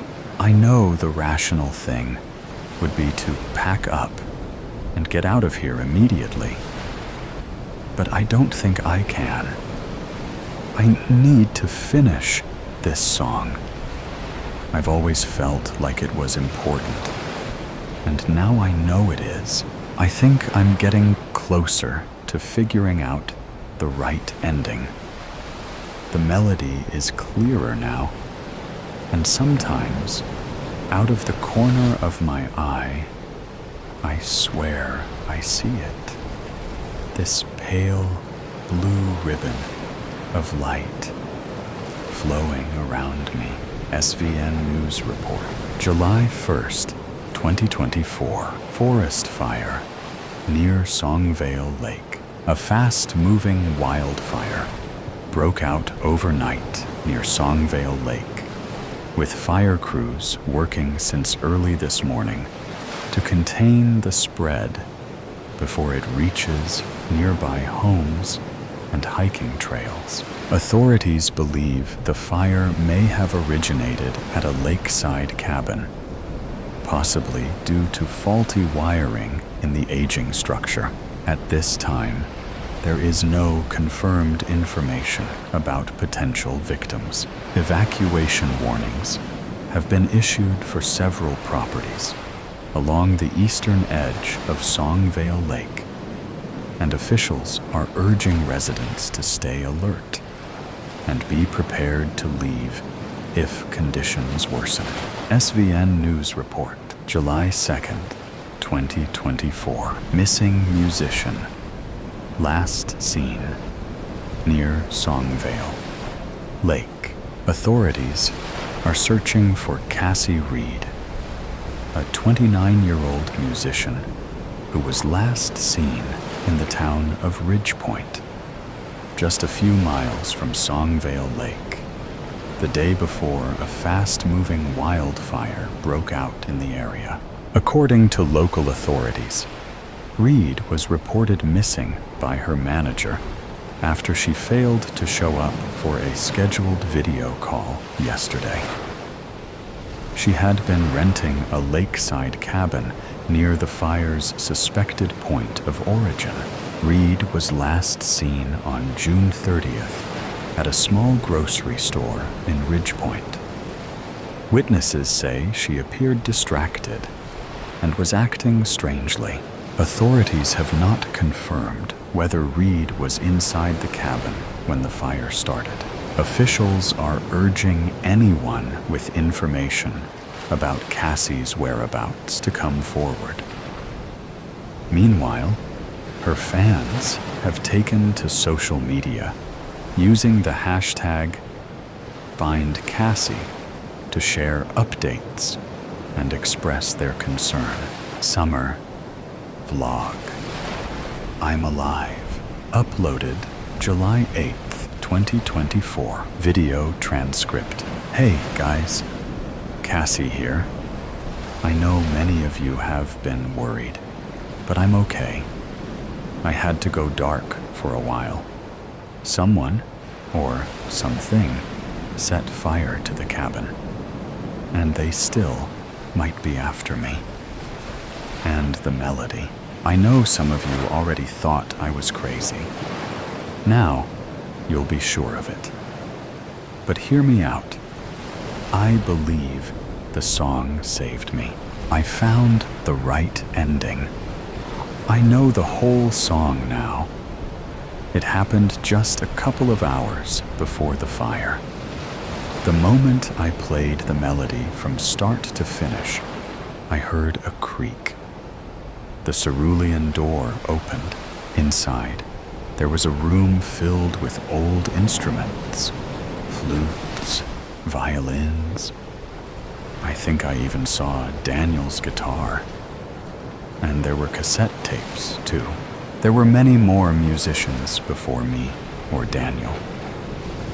I don't know what happened to them, but many of them tried to write this same song. I found heaps of sheet music in that storage room, all in different handwriting. Some pieces were definitely the same song, with variations of the last part, though not many were finished. What's interesting is that some of them felt right to me, even though they were different from my version. Maybe the ending isn't just about fitting the song. Maybe it's about reflecting the person writing it. And there were other songs, completely different ones, each with variations of their own. I don't know what that means yet, but I believe this song holds some kind of benevolent power. A protection spell, maybe. Something that keeps a darkness at bay. a darkness that's been trying to destroy the song and anyone who tries to finish it. I think all those creepy feelings I had were coming not from the song itself, but from that darkness trying to scare me away. And when I finally finished the song, it got really, really mad. I must have dozed off while going through all that sheet music. But I woke up to the melody whistling under the eaves. It was so loud and piercing, like a siren. That's when I smelled smoke. The cabin was on fire. I grabbed as many pages of music as I could reach and ran to the living room to get my laptop. But everything was already on fire. I couldn't get to the door. Luckily, those huge windows made a great escape point, and then I just ran. Now I'm safe. And the song is too. I can record it now. I'm not sure if it's because it's complete or because that dark power doesn't stand in the way anymore. But I still have so many questions. I have so much research to do to fully understand what it all means. So I'm going to disappear again for a while. But I will leave this song with you. It's out there now, everywhere you can listen to music. And I think it's important that as many people as possible hear it, sing it, remember it. This song matters, and I'm going to find out why. Wish me luck. The perfect coincidence. When Maggie first found the old postcard at the bottom of her grandmother's drawer, she thought nothing of it. It was a typical postcard, nothing spectacular. The image on the front was of a sunny beach with the words, "Greetings from Seabrook," printed in bold letters above a view of the ocean. But the back was what made Maggie freeze, written in smudged ink in a neat, looping script were just 2 lines. "I'll be there at 5 p.m. Don't forget the blue umbrella. It'll be our sign." There was no date, no name, just a message. Maggie wasn't sure why, but it sent a shiver down her spine. She turned the postcard over in her hand. Her grandmother, Clara, had passed away last year, and the postcard was among some of the things Maggie was sorting through as she went through her grandmother's things. She had never seen this postcard before. Clara had never mentioned Seabrook. There were no family vacations to the beach. No secret lovers from some faraway town. There were no blue umbrellas. But the thing that unsettled Maggie the most was how familiar the writing looked. The loops, the curls, they looked exactly like her handwriting. Maggie shook her head, trying to dismiss the thought. It was ridiculous. It was just a coincidence. She had to be imagining things. But still, the words echoed in her mind as she tucked the postcard into her pocket. Over the next few days, Maggie couldn't stop thinking about it. Why had her grandmother kept it? Why hadn't she ever mentioned Seabrook or the blue umbrella? Maggie, for reasons she didn't understand, decided to look into it. The next weekend, she packed her things and headed out to Seabrook. It wasn't far, just a few hours' drive. She didn't know why, but something told her she needed to see it for herself. Seabrook was a little town with the kind of charm that felt a little too quaint, a little too perfect to be real. As Maggie drove through the small streets, she started to feel like she was in a movie. The cobblestone paths, the little cafes with flower boxes in the windows, the sea breeze, it all felt so familiar. She found a small inn to stay in, an old white house with a wraparound porch. The lady at the front desk greeted her with a warm smile, as if she had been expecting her.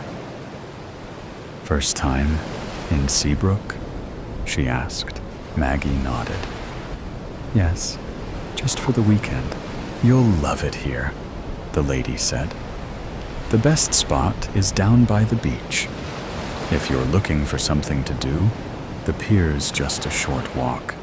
It's beautiful at sunset." Maggie smiled politely, but she wasn't here for the tourist attractions. She was here for something else. That evening, as the sun began to set, Maggie walked down toward the beach. The breeze was cool on her face, and the sand felt soft beneath her feet. She had no idea where she was going, but somehow she felt like the postcard was leading her, like she was following an invisible trail her grandmother had left behind, even though Clara had never told her to come. She walked along the shore, the sound of the waves crashing in the distance. And then, out of the corner of her eye, she saw it. A small blue umbrella, positioned right by the water, almost as if it had been waiting for her. Maggie stopped in her tracks. Her heart raced as she stared at the umbrella. It was a little worn, the fabric faded, but it was unmistakably blue, exactly like the one in the postcard. She approached slowly. There was no one else around, just the umbrella, the sound of the waves, and a growing sense of anticipation. As she reached the umbrella, she saw a bench nearby, old and weathered, its paint chipped from years of saltwater exposure. But what caught her eye next was the piece of paper resting on the bench. It was folded neatly, like a letter with a small, familiar scrawl on the front. "Maggie, open me." Her hand trembled as she unfolded the paper. It wasn't a letter, though. It was another postcard, identical to the one she had found in her grandmother's drawer. The same beach, the same Seabrook at the top. But this time, the words were different. "I'm here, just like I promised. Meet me where the ocean touches the sand. The blue umbrella will be your sign." "I'm waiting." Maggie's heart skipped. This can't be happening, she thought, almost breathlessly. She glanced around, but the beach was empty. No one was here. No one had been here. And yet, somehow, she felt drawn to the spot, like it was a place where time and reality blurred. "Clara?" she whispered, almost as if speaking the name aloud would make something happen. But there was no answer, no sign of anyone nearby. She sat down on the bench the postcard in her lap. The sun was almost fully set now, painting the sky with shades of pink and orange. Then, a figure appeared at the edge of the beach. Maggie's breath caught in her throat. The figure was too far away to make out clearly, but something about the silhouette seemed so familiar. The way they moved, graceful and sure-footed, as if they had walked this very spot 1,000 times. Maggie stood, unable to keep herself seated. She took a few tentative steps toward the figure, her eyes squinting, trying to make sense of the shadow. The person grew clearer as they approached, and Maggie's pulse raced in her ears. It was her grandmother, Clara, standing before her, looking younger than Maggie had ever remembered. Her skin was free of the wrinkles it had when she'd passed. Her hair, though graying when she died, was now thick and dark, cascading down her shoulders. She smiled, a soft, knowing smile that made Maggie's heart ache. "Grandma?" Maggie whispered, her voice barely audible. Clara nodded, her smile deepening. "I knew you'd find me, Maggie." "Find you?" Maggie felt tears well up in her eyes. "But how? How are you here?" Clara reached out, her hand brushing Maggie's cheek. "It's not as complicated as it seems. I needed to bring you back here. Back home." Maggie shook her head in disbelief. "But the postcards, they were from you?" "Not exactly," Clara said softly. "The message was always for you. But it wasn't time for you to understand until now. You were always meant to be here, Maggie, right where the ocean meets the sand." Maggie's heart pounded, her thoughts spinning. But why the blue umbrella? Why Seabrook? Clara's eyes softened, and she gave a small, bittersweet laugh. The umbrella was just a symbol, your sign. And as for Seabrook, my dear, well, all I can say is that this is your home now. The wind picked up slightly, the ocean whispering as the world around them seemed to shift again. Like a dream slowly fading, Maggie opened her mouth to ask more, but the words caught in her throat. Clara's figure started to dissolve, becoming less distinct, as if the very air was pulling her back into some distant place. "Wait!" Maggie called, but her grandmother's figure was already gone, leaving nothing behind but the blue umbrella and the sound of the waves. Maggie stood there, her hands trembling, her heart racing. The perfect coincidence, too good to be true, had just happened. Eyes wide open, the sun hung low in the sky, casting shadows over the cemetery. It was a beautiful day for a funeral. Mourners gathered at the top of the hill, circling the open coffin to say their last goodbyes, as Donna Herman had passed, or so they thought. Her family, dressed in black, stood closest to the coffin. Blurry shapes hovered above her. Muted voices drifted through the thick fog of her mind. Distant, yet familiar. Donna Herman wanted to scream.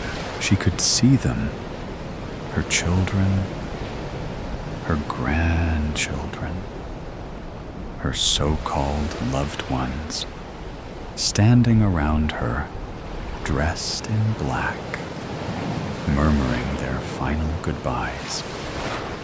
The sky loomed somewhere beyond them, pale and streaked with the fading sun. The coffin beneath her was lined with silk and covered in a thick scent of lilies. In the words of the pastor beside her, she was dead, but she wasn't. She was right there. She could hear them. She could see them. Panic surged through her, slamming against the walls of her motionless body. She tried to move, to twitch a finger, to part her lips, to scream, but nothing obeyed. She was trapped in her own body. Frank was the first to give the eulogy. He was Donna's first son, her golden child. As he spoke, his younger brother, Josh, stared silently at their mother's body.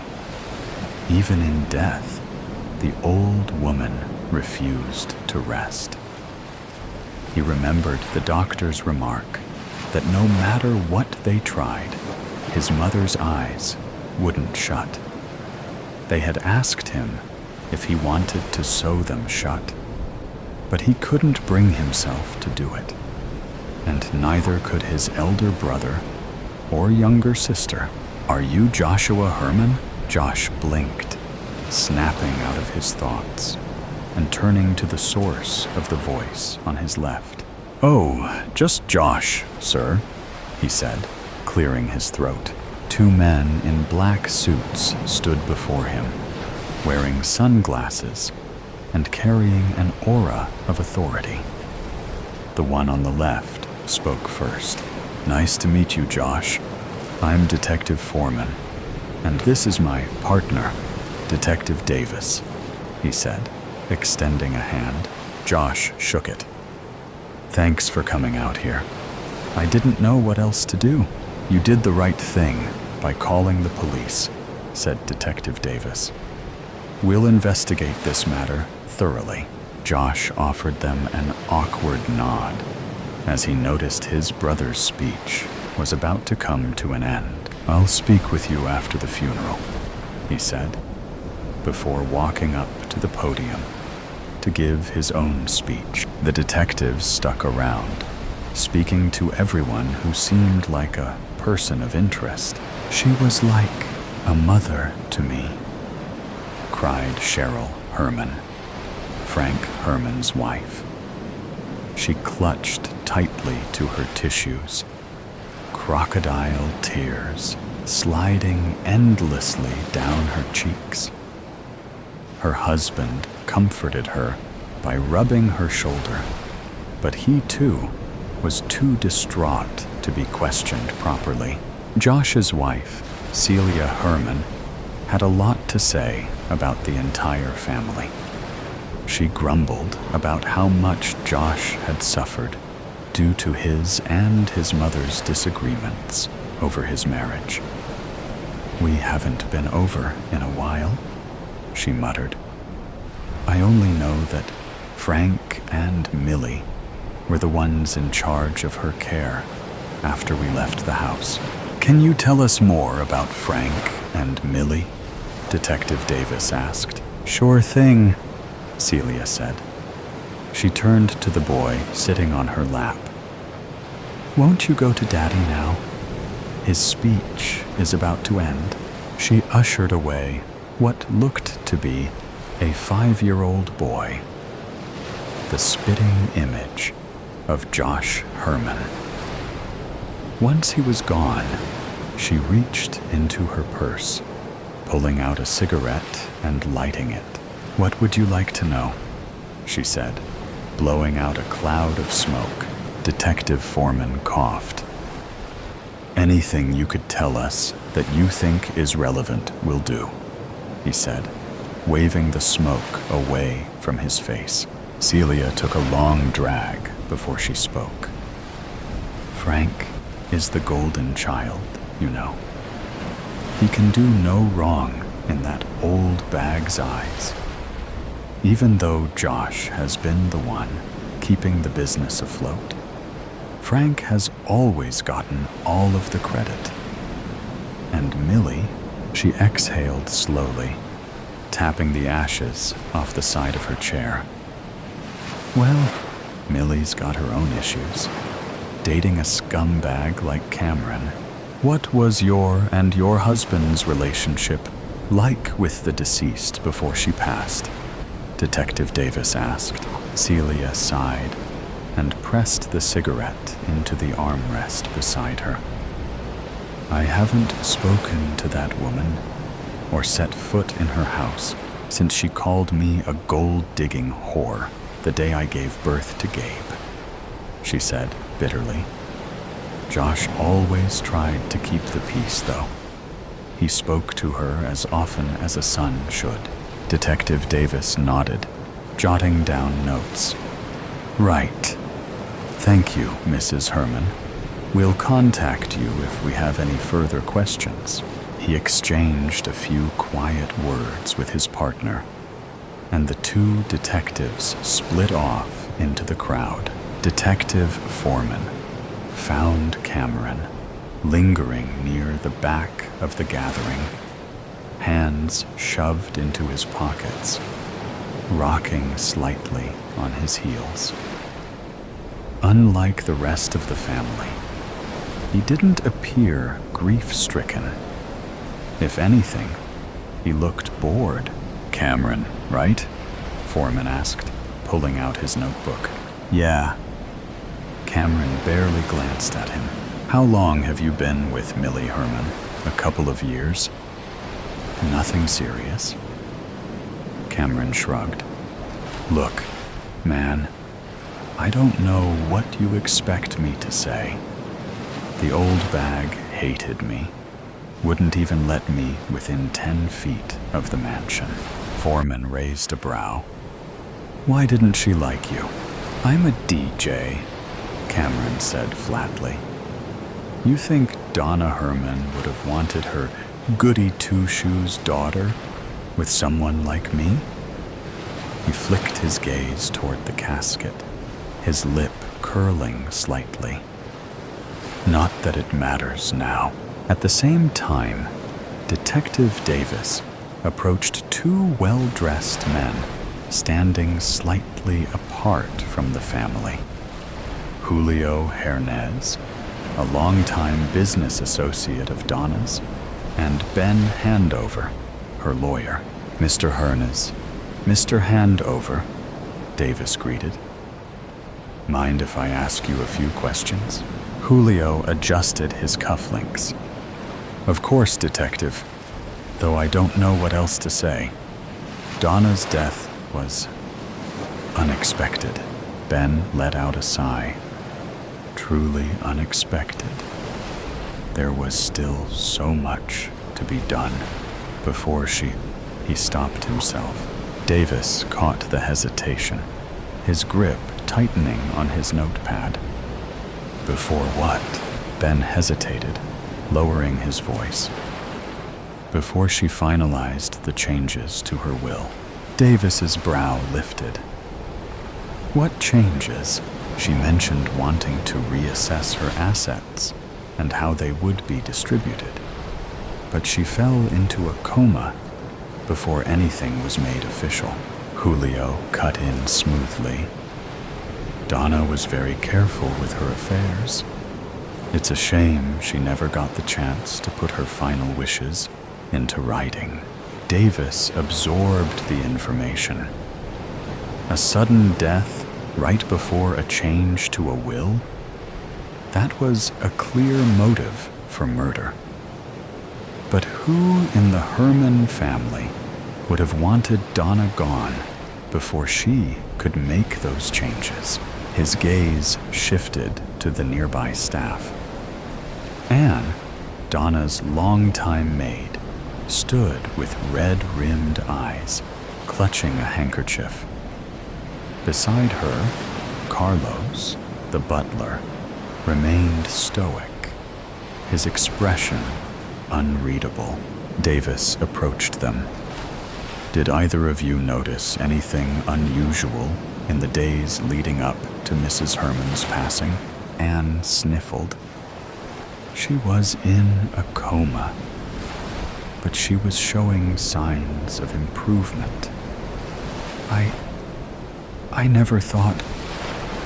She shook her head, unable to continue through the sobs. Carlos cleared his throat. "There were tensions, sir. Madame Herman's children didn't see eye to eye when it came to her care." His eyes flickered toward Frank, Cheryl, and Millie. Frank and Cheryl insisted she remain at home. Millie argued she'd be better off in a care facility. Davis frowned.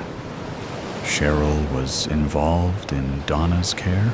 Carlos hesitated before nodding. More than involved. She handled everything with the doctor. He wasn't just hired for Donna. He's been treating Cheryl's family for years. Davis narrowed his eyes. That was a detail worth investigating. Donna fought harder to be able to move, but her body would not listen. She knew who had harmed her. She could tell them herself if she could just speak. Desperation clawed at her, and somehow she forced her eyes to shift, darting around in search of anyone who noticed. And someone did. Gabe, the little boy's breath hitched. He didn't understand death. Not fully. He didn't like funerals, didn't like the way Grandma looked in the coffin, and he certainly didn't understand why, if she was supposed to be asleep forever. She had just blinked at him. "Mommy?" His voice trembled. "Mommy, Grandma's eyes are moving." Silence, then a soft chuckle. "Oh, sweetheart," Celia cooed, smoothing down his hair. "That's just your imagination, honey. Grandma's asleep." "No, no, no!" Donna screamed inside her mind. "I'm here! I'm still here!" A new voice, warm and honeyed, drifted over the murmurs. Children and their wild imaginations, right? Donna's blood ran colder than the silk beneath her. Cheryl, the woman who had put her here, the woman who had killed her, and no one would ever know. One by one, her family members approached to place flowers on her coffin. Some averted their eyes. Others kept them tightly shut. No one dared to look at her face. And no matter how hard she tried to flicker her gaze, no one noticed. Then, the last one stepped forward. Cheryl, Donna's blood boiled beneath her frozen skin. Cheryl smiled sweetly, crocodile tears welling in her eyes as she spoke about family, about bonds that could never be broken. Then she leaned down, her lips brushing against Donna's ear. "I know you're still in there." She pulled back just enough to meet Donna's unblinking stare, a serene expression settling over her face. One hand caressed Donna's cheek, as if in mourning. "Don't you worry." Cheryl's words seeped down her ear like a searing poison. "I'll have Frank join you. as soon as the inheritance comes through. Lessons from my shadow dreams. It was storming. The sky a slab of slate with swollen thunderclouds crowding its expanse, each nudging for room. A wicked, unrelenting wind whipped chestnut hair into my eyes and mouth. Pulling it out of my face, I looked at the desolation surrounding me. Empty air met me in every direction. I don't know where I am, I realize, as the panic starts to set in, and my breathing turns shallow and rapid. On my hands and knees, kneeling on what appears to be sand made from stardust, I take a calming breath and rise until I'm standing. What is this place? Where am I?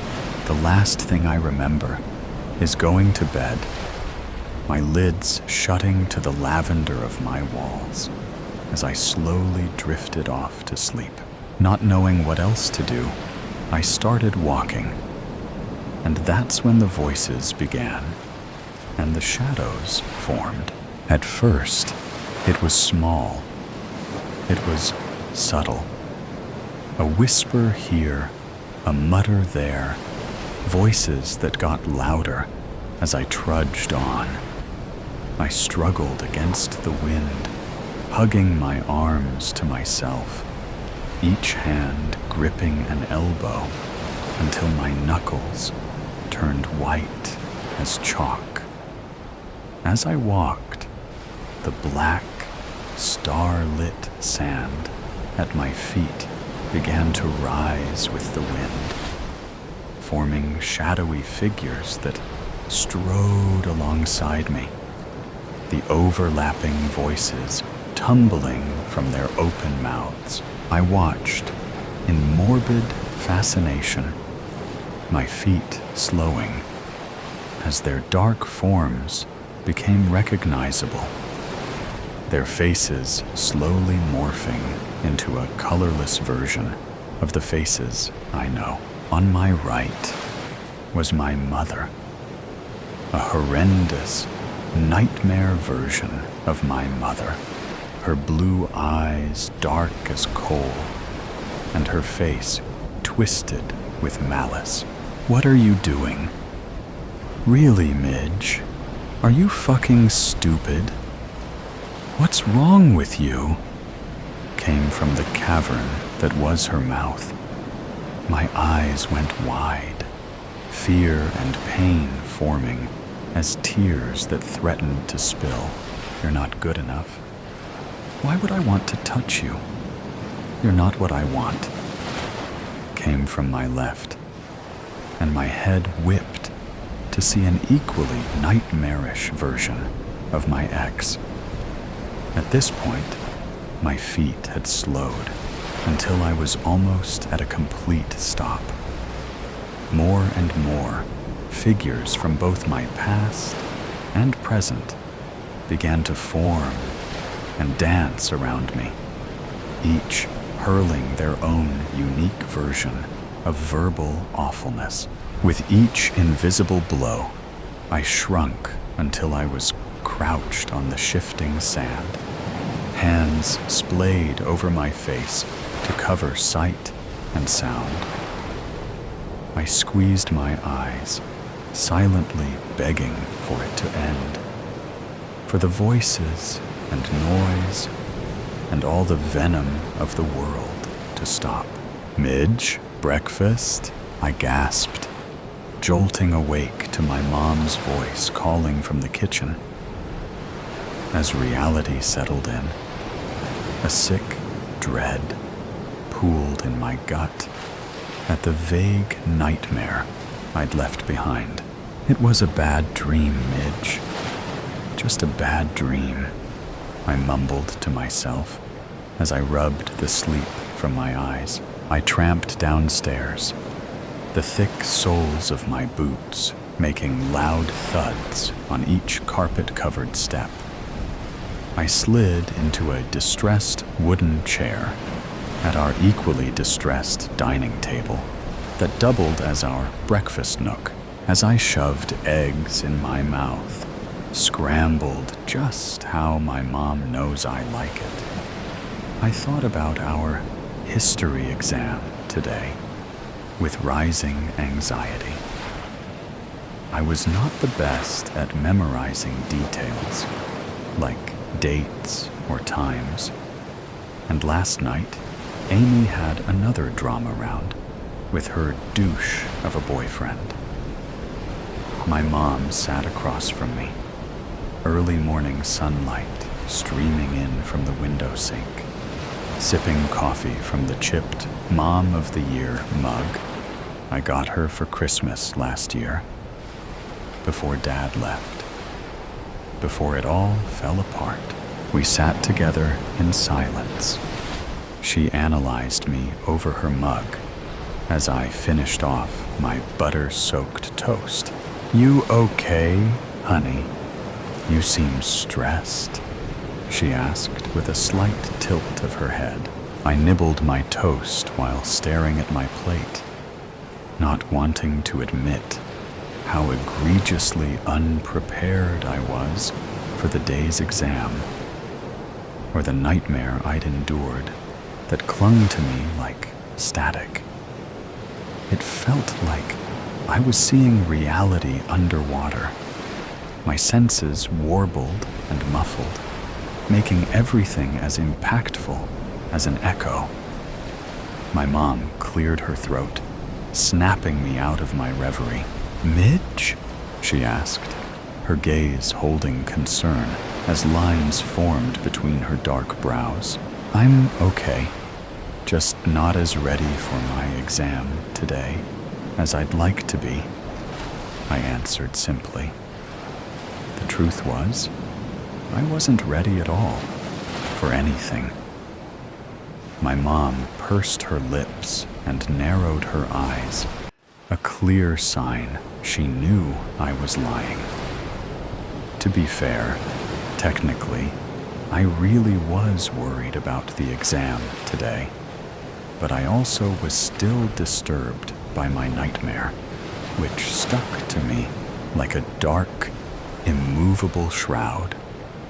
And it being my parents' divorce anniversary didn't exactly help. As if sensing my thoughts, my mom's eyes darted to the calendar on our white linoleum fridge, absolutely covered with magnets and pamphlets or flyers. Instantly, her gaze softened when she recognized the date. "Hey, it's gonna be okay, baby. I know today will be hard, but you'll be okay. Plus, your father is still coming for a family dinner this Friday," she said with a quirk of her mouth, as if that should excite me, as if that fixed everything. I simply nodded as I tried to swallow my last bite of toast, which had turned to sandpaper in my throat. "Gotta go, Mom. Thanks for breakfast." Before she could answer, I quickly grabbed my backpack and was out the door. I sat in history, staring blankly at the open-ended questions in front of me. Mr. Sikowitz sat at his desk in the front of the class, hunched over papers he was likely grading for a different set of students, his red pen lightly roving and marking with steadfast eyes. I looked back down at the unanswered prompts in front of me and felt my heart start to quicken. Gods, I'm screwed. Dad would be so disappointed, I thought with increasing fear. My breathing became slightly uneven, and with the panic, my nightmare from the night before reached towards the front of my mind. This was the last thing I needed. But it seemed the more I tried to repress the images and the memory, the harder they fought back.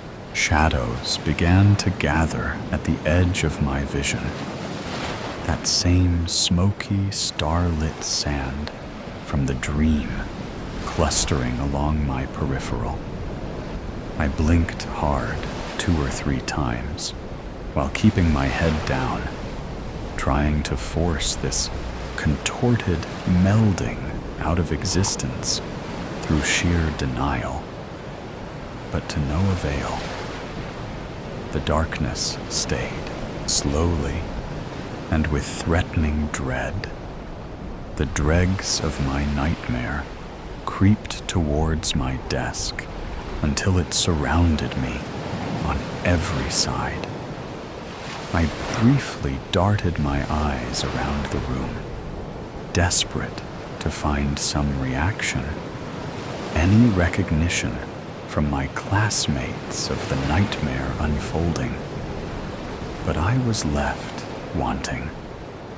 The line between dream and reality was paper thin, blurring further as the familiar wraith-like figures began to swirl upwards and form, then shattered entirely as my nightmare came to life. My mother was again on my right, with a mouth black as pitch and her blue eyes drained of color once more. "What makes you think you can do this, Midge? Answer me, Midge. What's wrong with you? Are you fucking stupid?" she hissed as her ghastly form drifted towards my ear, her teeth gnashing with each syllable. It wasn't exactly the same as the nightmare, but it was damn similar. Now my father, in his trademark suit and tie, took shape in front of me, causing me to flick my gaze upwards. Looking was a mistake. His usually coiffed hair laid limply on his head. His eyes were endless black holes, and he stood with his arms crossed, intimidating and unmovable despite his form. His slightly transparent clothes were rumpled and worn, which wasn't like him at all. And he looked at me with a face of disgust and hatred as I'd never known. At least, not from him. "Grow up, Midge. What's your problem? Why can't you just get this right?" he shouted, somehow slamming his not-so-solid hand on my desk, causing me to jump to my feet with a yelp, my chair making a loud crash as collateral. "Ms. Sloan, can I help you with something?" My head whipped over to Mr. Sikowitz, and just like that, as I met his dark brown eyes, the spell was broken. I looked around and realized that the echo of my nightmare had vanished, and all eyes were on me, as if deciding if they needed to grab the straitjacket now or later. I audibly swallowed. No, sorry, Mr. Sikowitz," I said, as I haphazardly righted my chair off the ground and sat while keeping my head and eyes firmly down, my dark hair creating a curtain on either side of my pallid face. The rest of the day passed in an anxiety-filled blur. At every turn and every corner, I looked for the shadows, waited for the starlit sand to reappear and inch along the edge of my vision, anticipating the god-awful convergence of my nightmare and reality. But it never did. I stared out the bus window on the way home, watching the rain spatter the glass in large, heavy drops. "Hi, honey," my mom hollered from the kitchen when she heard me walk through the door, her voice warm and rich over the cold I felt in my bones, like a homespun blanket. Our house was a pretty open floor plan, with the kitchen slightly sectioned off, but having two large archways on either end of its L-shaped design. I watched her through this opening for a moment, trying to reconcile the nightmare version of her I saw at school with the flesh and blood in front of me. She was currently unloading the dishwasher, and when her hello was met with silence, she turned to look at me, her arm pausing briefly as she made to put away a plate. Her face scrunched, and she immediately put the dish on the counter.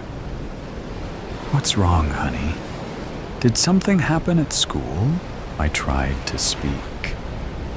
I tried to open my mouth to tell her about all of it, but nothing would come except tears that began to blur my vision.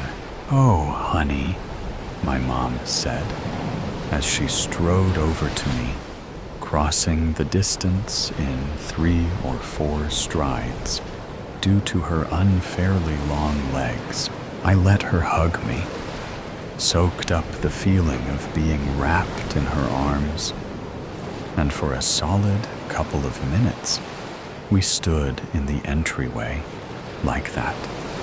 I reveled in her warmth, the sensation of her solid arms around me, and memorized every detail that made her real. Keeping contact with a hand on my shoulder, she guided me to the couch where we sat, knees angled towards each other. "Honey, what is it?" she asked. I looked at her, and at first, I could only stutter. As I struggled to form coherent words, I felt my anxiety and panic start to rise. The shadows were at the edge of my vision again, causing my breathing to turn rapid and shallow. "Honey?" my mom asked, leaning closer. I could barely hear her, barely see her over the pounding of my own heart. "Midge," my mom said, a bit louder now, giving my leg a slight shake as she placed her hand on my knee. The shadows and the darkness were beginning to take shape now, starlit sand rolling across the ground as it crept ever closer. Tears pooled along my lids, causing my vision to blur. Suddenly, warm, soft hands enclosed my face, and my mom's face, my real mom's face, swam in front of me. "Midge," she seemed to say in almost a whisper.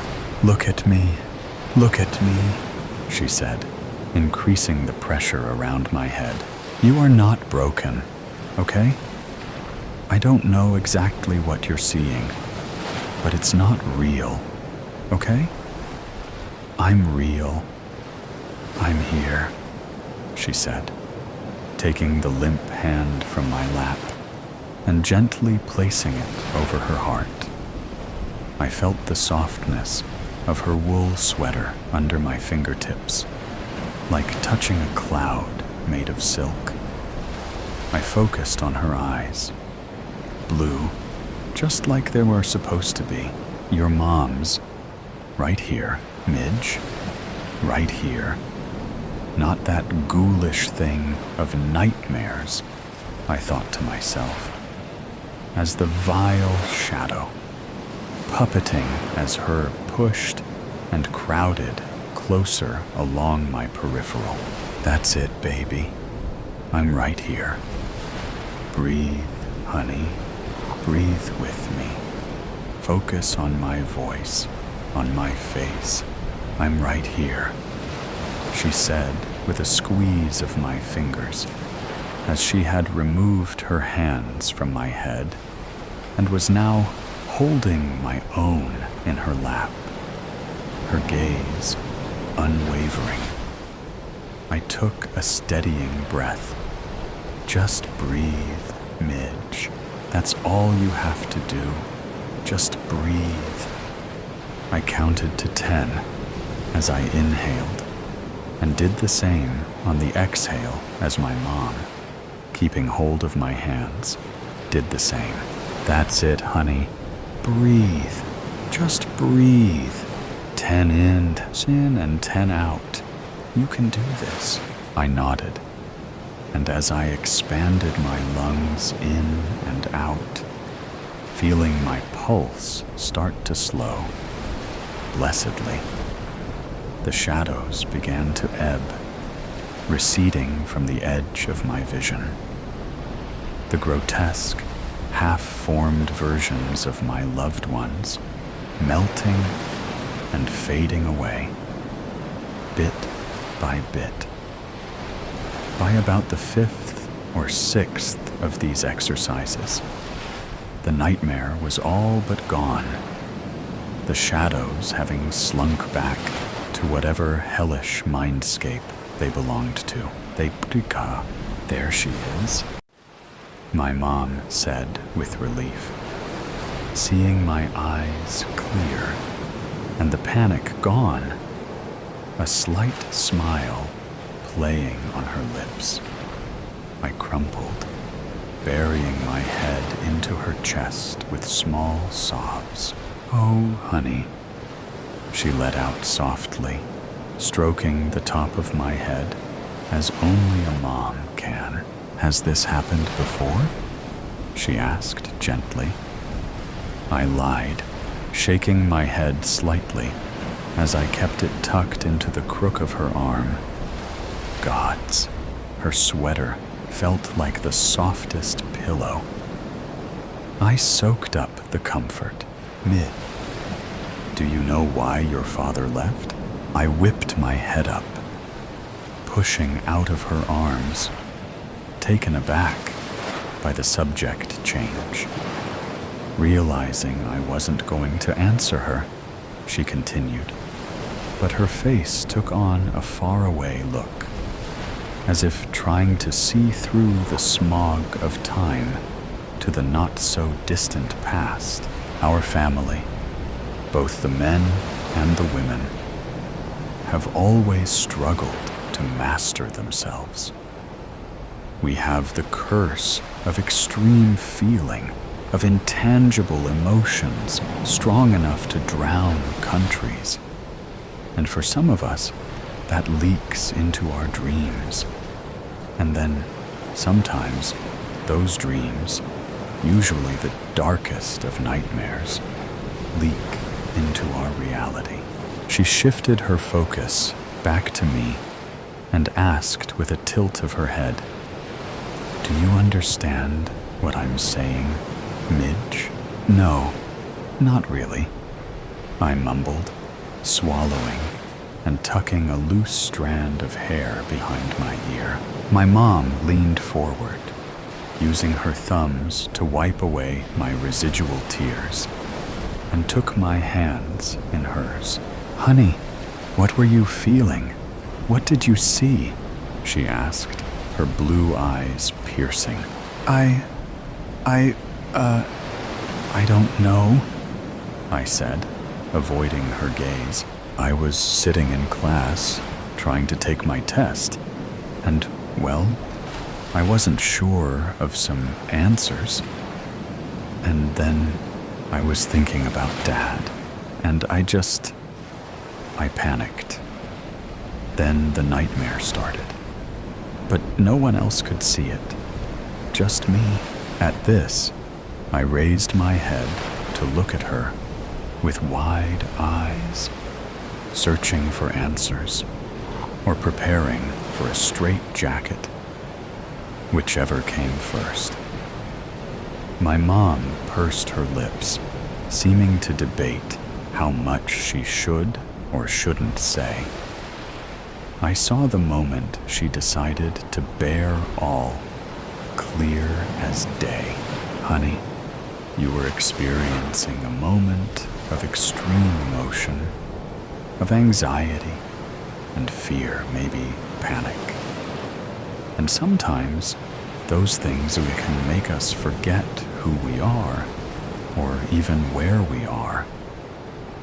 For the few in our family who have a very special heart, our emotions can cause our worst fears or worst anxieties to come to life. It usually takes an extreme or traumatic event.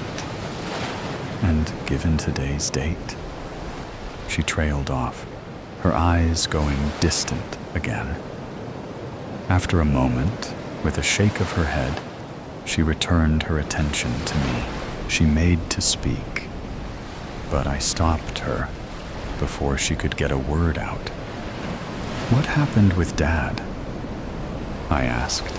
My mom silently opened and closed her mouth, clearly struggling with what to say or how to say it.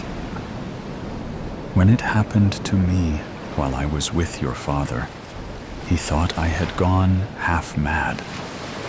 Mine was a nightmare too, a wretched one that had me crouched in the corner like a rabid animal. Once we learned of our family history and what some of us have to deal with, he decided he didn't want to stay with someone who couldn't trust her own emotions, her own feelings, whose reality and dreams tended to mix and meld until they were one and the same.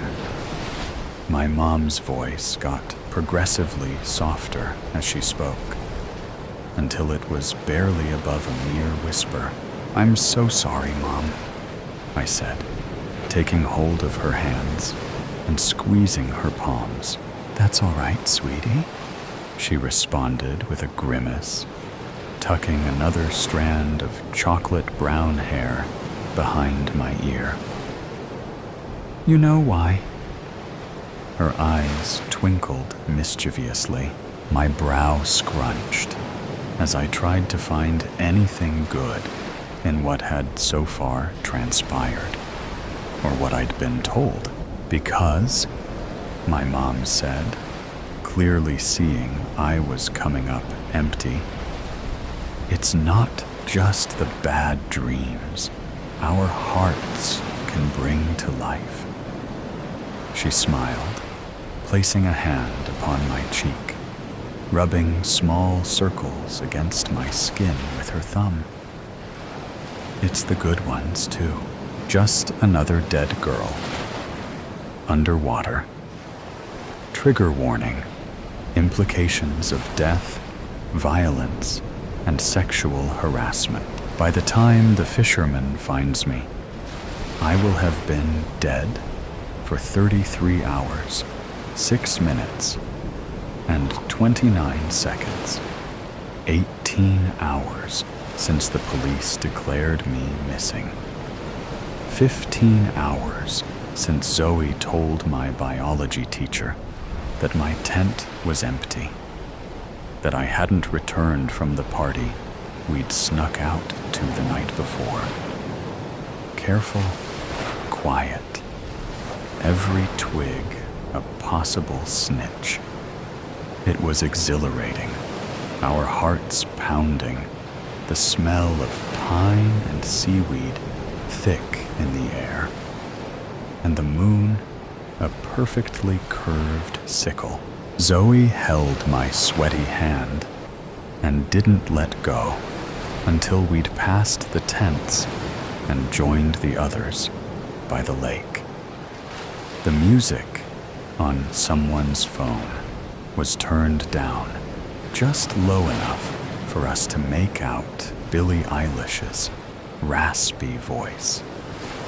One of the guys offered us a beer, kept cool in the pitch-black, lurking water. I remember thinking I couldn't tell where the lake ended and the forest began. The first article, published by a local newspaper, reads, "Promising high school student missing after night swim in lake." Shortly after, the Water Rescue Service and Fire Brigade take over the search. Dogs comb the area, their noses trailing through the damp earth.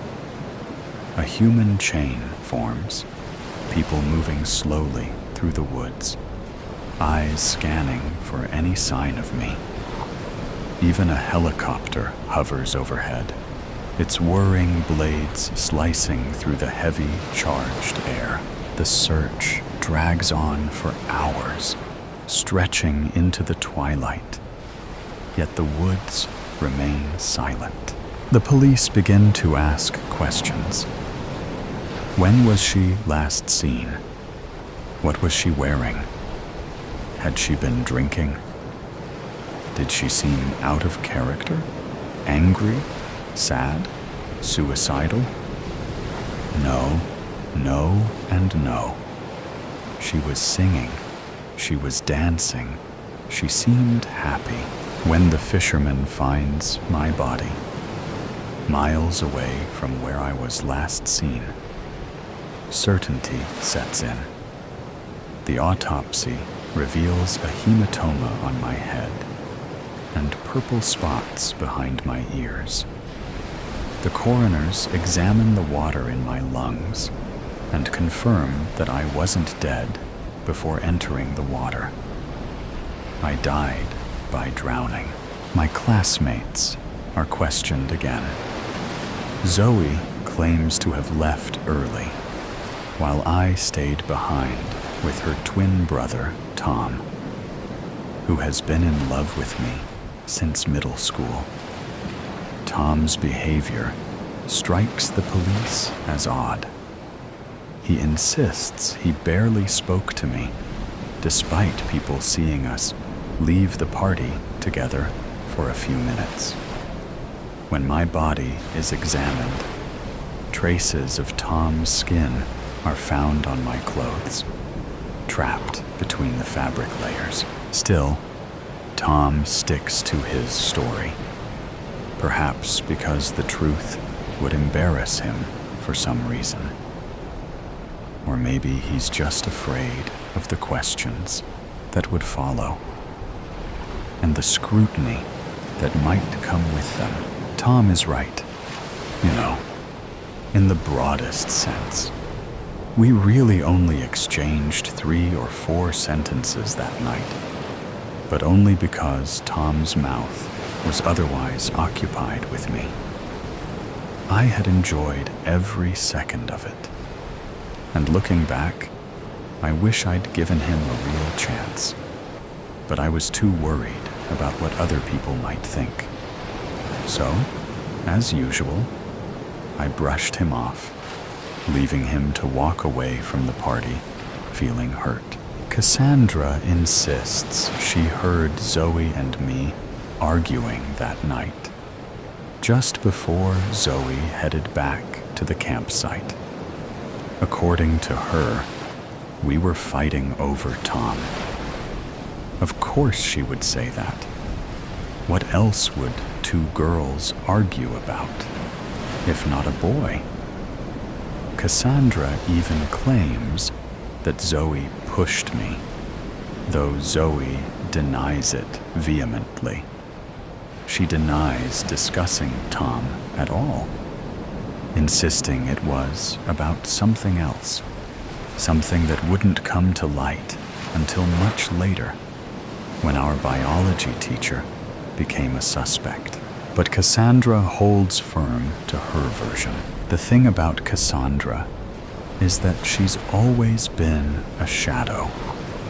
The kind of girl whose name teachers forget after 2 weeks of spring break. Kelly? Cindy? Carrie? Something with a Z, though, right? So, when she finally gets the chance to talk to the police and be part of the investigation, she jumps at it. Unfortunately, Cassandra isn't much help to the investigators. She leaves the party at 2 a.m. and just 40 minutes before I die, leaving me alone with a group of guys who've brought along some tranquilizers. Sitting next to them felt like being stuck in a fever dream, where Jacques Derrida explains quantum physics at a frat party. At some point, I decided it was time to head back. One of the guys casually asked if I needed someone to walk with me, and I said yes, but no one moved. I glanced back, the campsite faintly visible through the cold, white light filtering through the pines. It was only a few meters away, just beyond the trees. I'd walked this path for days, never once feeling threatened by the shadows in the bushes. But tonight, that sinking feeling in my stomach wouldn't go away. Still, I refused to be that girl, the one who got scared at every creak in the dark, the one who needed someone to hold her hand for a few steps. So I stood up and said I'd walk alone. Instead of sticking to the dark trail, though, I decided to take a small detour along the riverbank. A bit longer, a bit lighter, and hopefully a bit safer. One of the guys told me to text him when I made it to my tent. But when I didn't, no one even noticed. 16 days after my death, suspicion begins to shift toward our biology teacher. Devin, one of my classmates, reveals that he had felt ill that night and went looking for the teacher's tent, only to find it empty. Soon after, the teacher's behavior takes a strange turn. He starts making inconsistent statements that don't add up. One day, he calls Zoe into his office after class, where he insists that his earlier proposal to her before the trip had been nothing but a joke. She understood that, right? It was sarcasm, he says, claiming that what he really meant was that if she wanted to improve her grades, she should consider attending a tutoring service. And this is where Cassandra steps in for the final time. She confesses that she visited our biology teacher after the party, and that they went to the boathouse, where, according to her, nothing bad happened. He was just there for me. The biology teacher is immediately suspended, but the case against him has nothing to do with mine, as Cassandra's alibi clears him. Meanwhile, the suspicions surrounding Zoe and Tom are too weak to pursue. My case remains unsolved, and eventually people begin to accept the idea that it was just a tragic accident, that I must have hit my head when I jumped into the water. They agree that I seemed unhappy, not just that night, but in general, and that my relationship with my parents, who expected me to excel in everything, was strained. Perhaps the pressure had finally got to her. It's all unsatisfying, of course. Unsatisfying for the local magazine, whose updates eventually dry up. Unsatisfying for the police, left with yet another unsolved case on their desk. Unsatisfying for my parents, who, decades later, will say in an interview that not a day goes by that they don't think of their little girl. Maybe one day, a classmate will write a college essay about my case, reflecting on how it taught them that life can end in an instant. Maybe my story will end up on a true crime podcast. Or perhaps Netflix will stretch it into a tightly structured 8-episode miniseries where my body is discovered just 3 minutes in. Enough time for viewers to decide if they'll keep watching. Or maybe none of this happens, and I'll fade away like countless other women who are silenced every day simply for being born the wrong sex. It doesn't matter who profits from my story. It doesn't even matter if they eventually find the 2 men I crossed paths with on my way back to the campsite in the wrong place at the wrong time. None of this matters, because in the end, I'm just another dead girl underwater.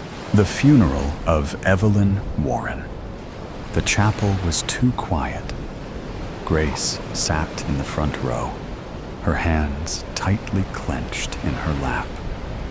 She couldn't stop staring at the closed casket, the weight of it pressing down on her chest. Her mother, Evelyn Warren, was supposed to be in there, gone. The whole world seemed to have shifted under her feet. But Grace couldn't fully accept it. Not when the last time she saw her mom, she was barely clinging to life in that hospital room.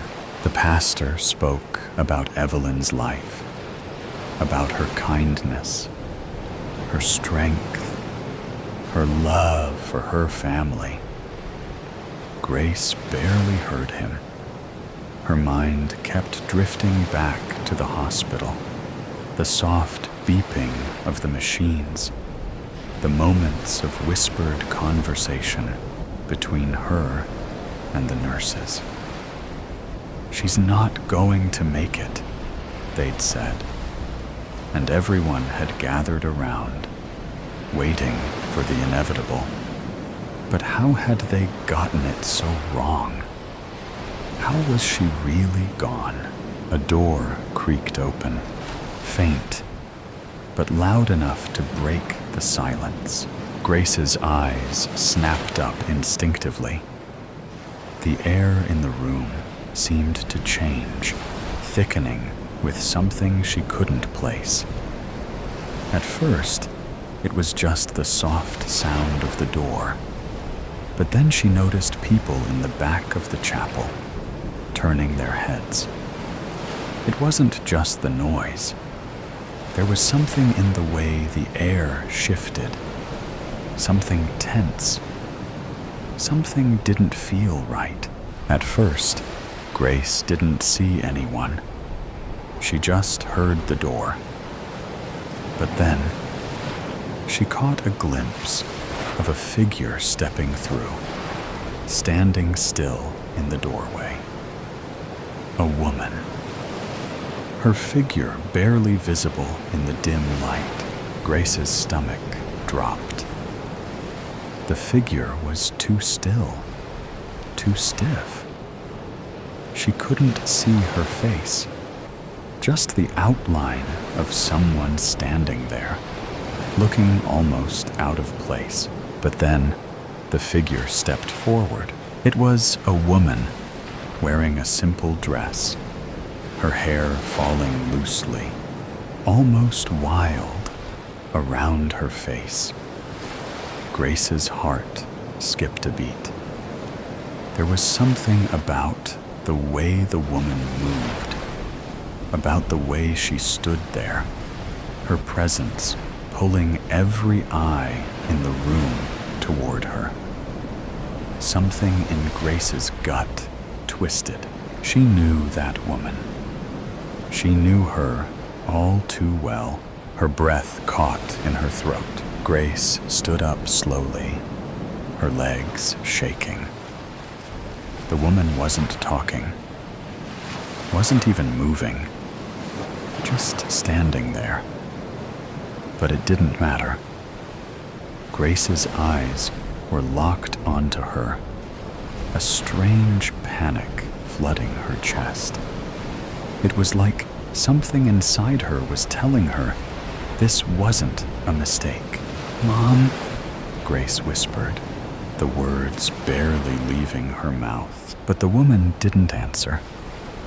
She stood still, her eyes scanning the room. There was something about her, about the way she looked, like she was lost or confused. Grace couldn't breathe. Every instinct screamed that it wasn't possible. She was just imagining things. But the figure, that woman, had to be her mom. Her voice trembled as she repeated the word. "Mom?" The woman blinked. Once, twice. She took a step forward, her gaze still unfocused. Grace took a hesitant step toward her, and then, slowly, the figure's eyes found Grace. They locked, and for a brief moment, the room fell completely silent. The woman's lips parted, but the words were slow, unsure. I'm not dead." The room seemed to hold its breath. Grace's mind was spinning. Her body was still frozen, a wave of confusion and disbelief washing over her. She wanted to ask a million questions, but no words came.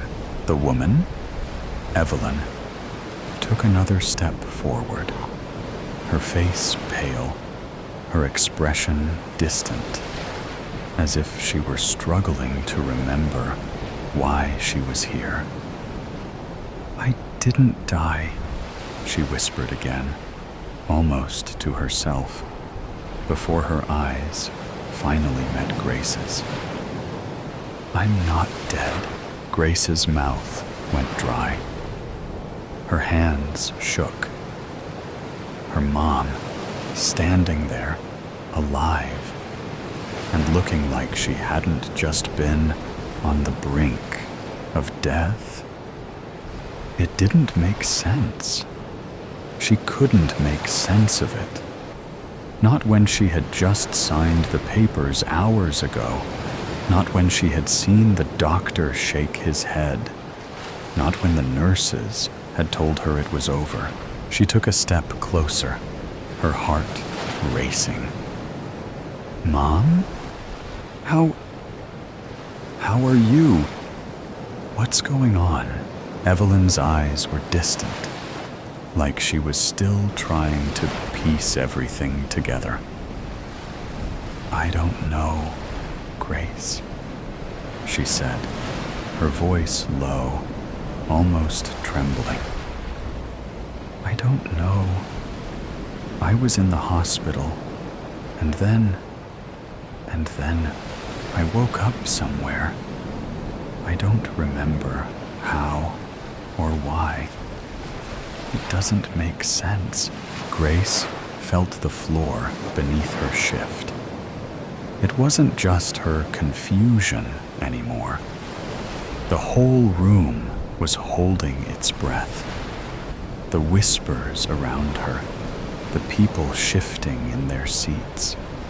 It all felt like the world was tilting, like something that should have been impossible was somehow here, in front of her.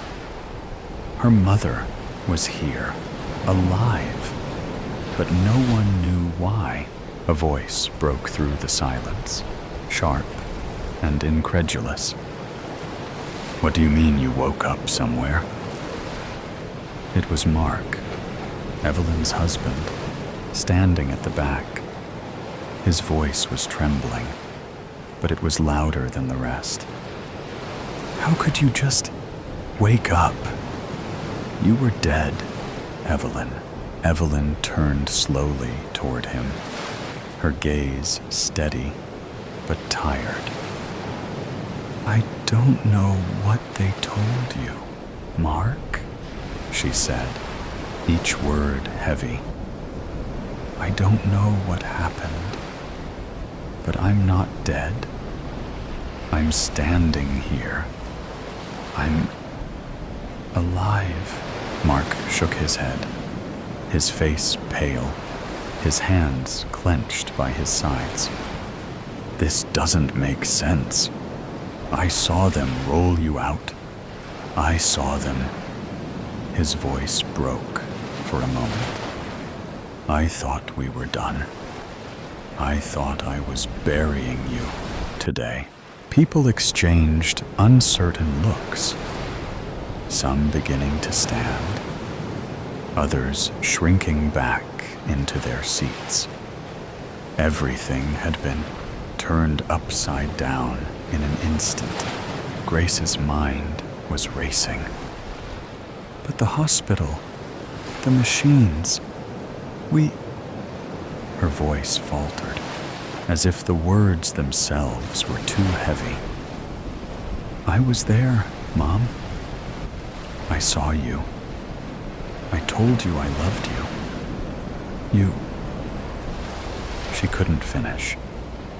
The memory of her mom lying there, so fragile, barely clinging to life, was still too fresh. It didn't make sense. How could she be standing here now? So normal.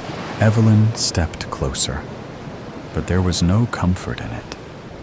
She wasn't the same Evelyn that Grace had known. She seemed distant, even when she stood right in front of her. It was like she was here physically, but her presence was off.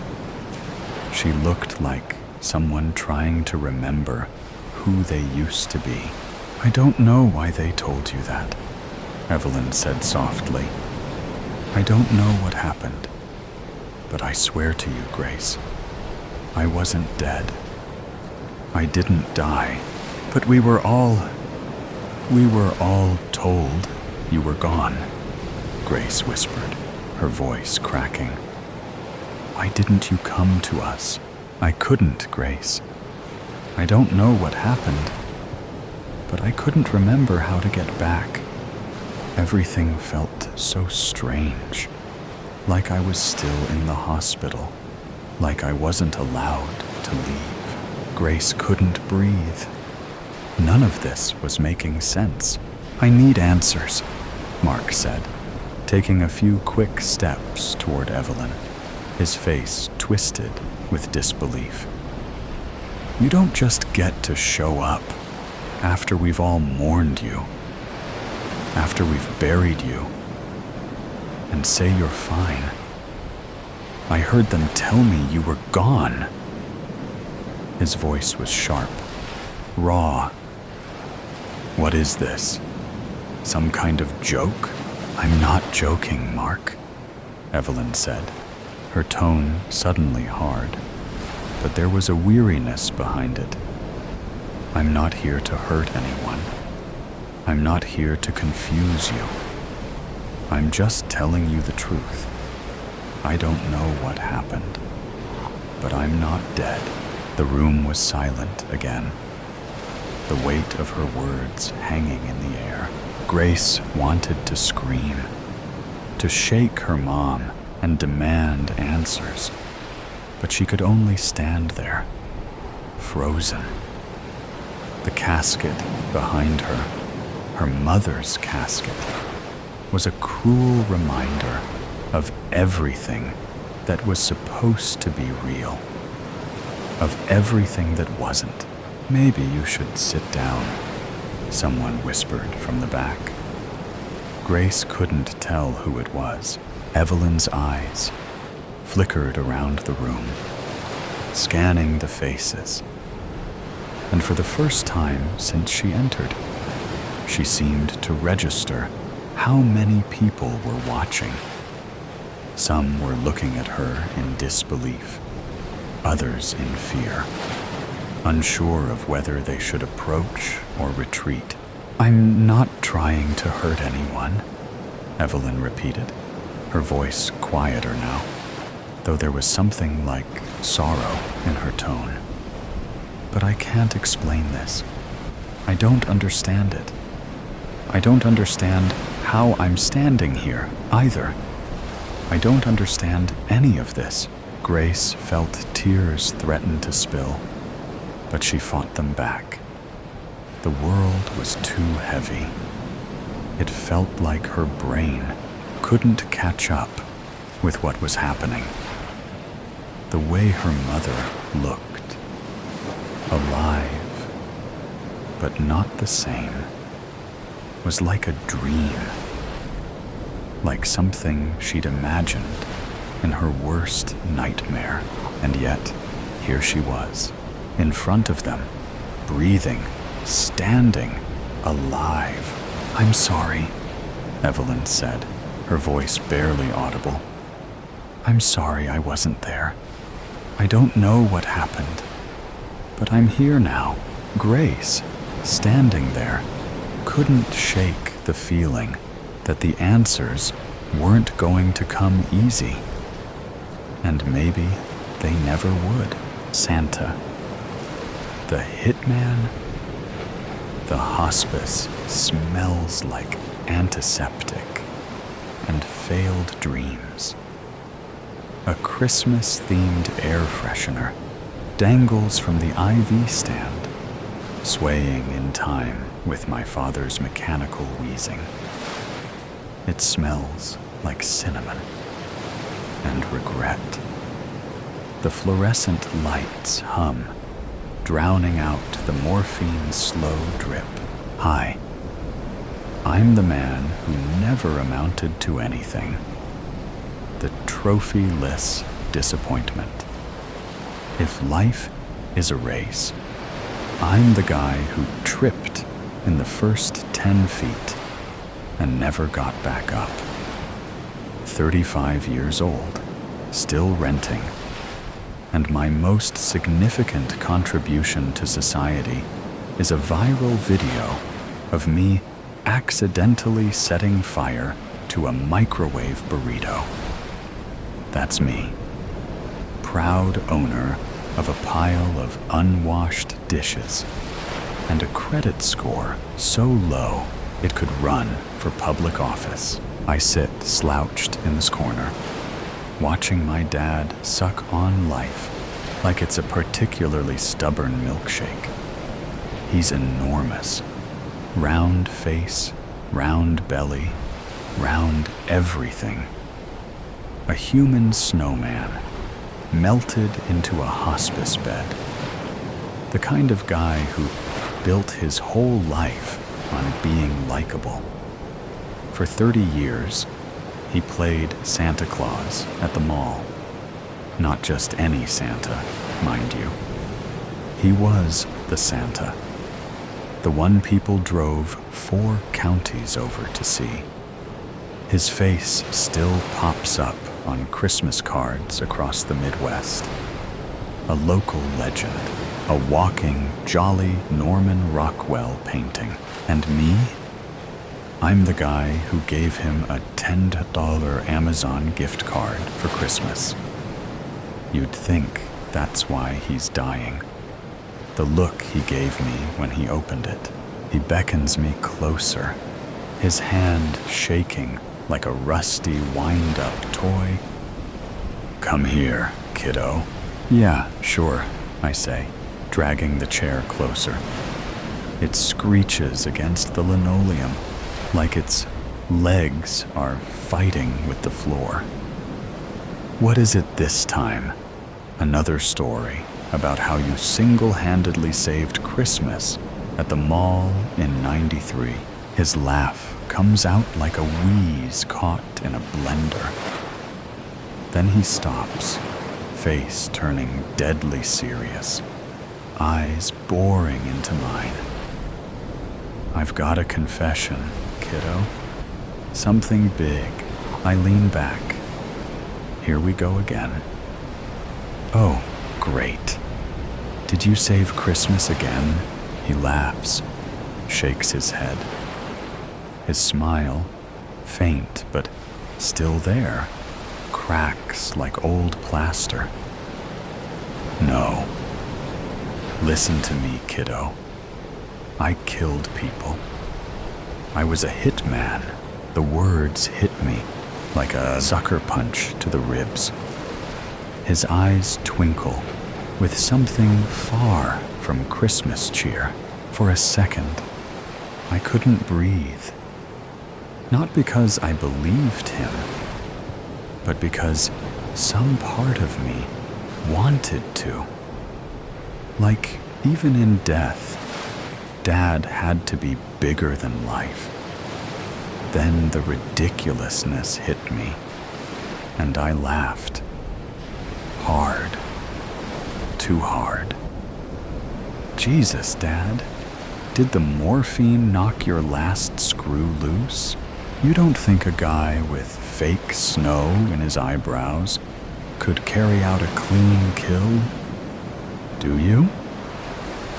Dad's grin spreads like butter on burnt toast, his cheeks wobbling like he's auditioning for Jell-O's next ad campaign. I stare. Words feel stuck somewhere between my brain and my tongue, like traffic on the I-5 during rush hour. I've got a list of things I never expected to hear from my father. I love you. I'm proud of you. There's a secret trust fund hidden in the walls. But this takes the cake, and then assassinates the baker. You're messing with me, I finally manage. Is this one of those morphine fever dreams? Should I call the nurse? Blink once for yes. Dad coughs out a laugh, deep and phlegmy, shaking his head. No joke. I was good at it too. Seasonal work was the perfect cover. Everyone sees Santa as a big, harmless teddy bear.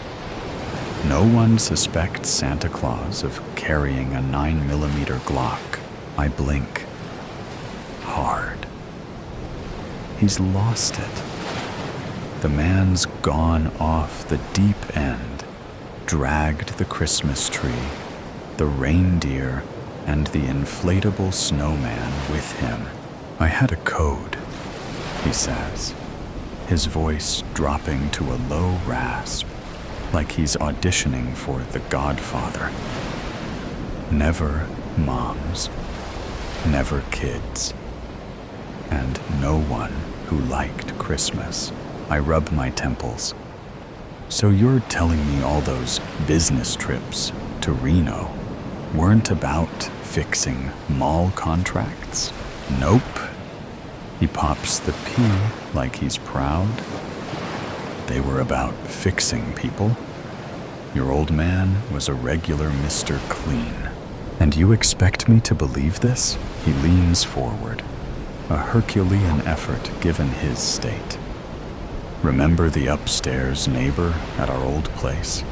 The guy who played techno at 2 a.m.?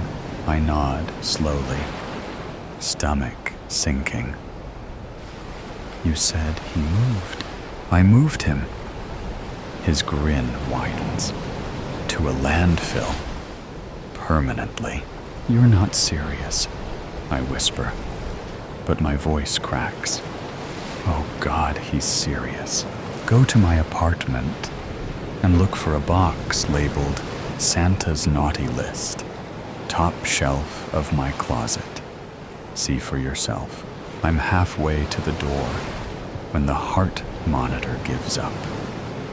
The line going flat, like it's tired of pretending he had time left. Dad's apartment is a shrine to Christmas. Not the classy Pottery Barn kind of Christmas. This is the Walmart on clearance kind. Everywhere you look, there's a red and green assault on the senses. Tinsel dangles like garish cobwebs. A nutcracker army lines the windowsill, their paint chipped like they've been through a war. Fake snow dusts every surface, not sprinkled, but dumped, like he'd been trying to recreate a blizzard indoors.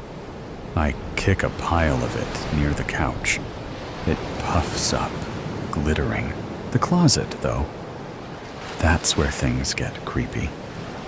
Rows of Santa suits hang in perfect order, sorted by decade.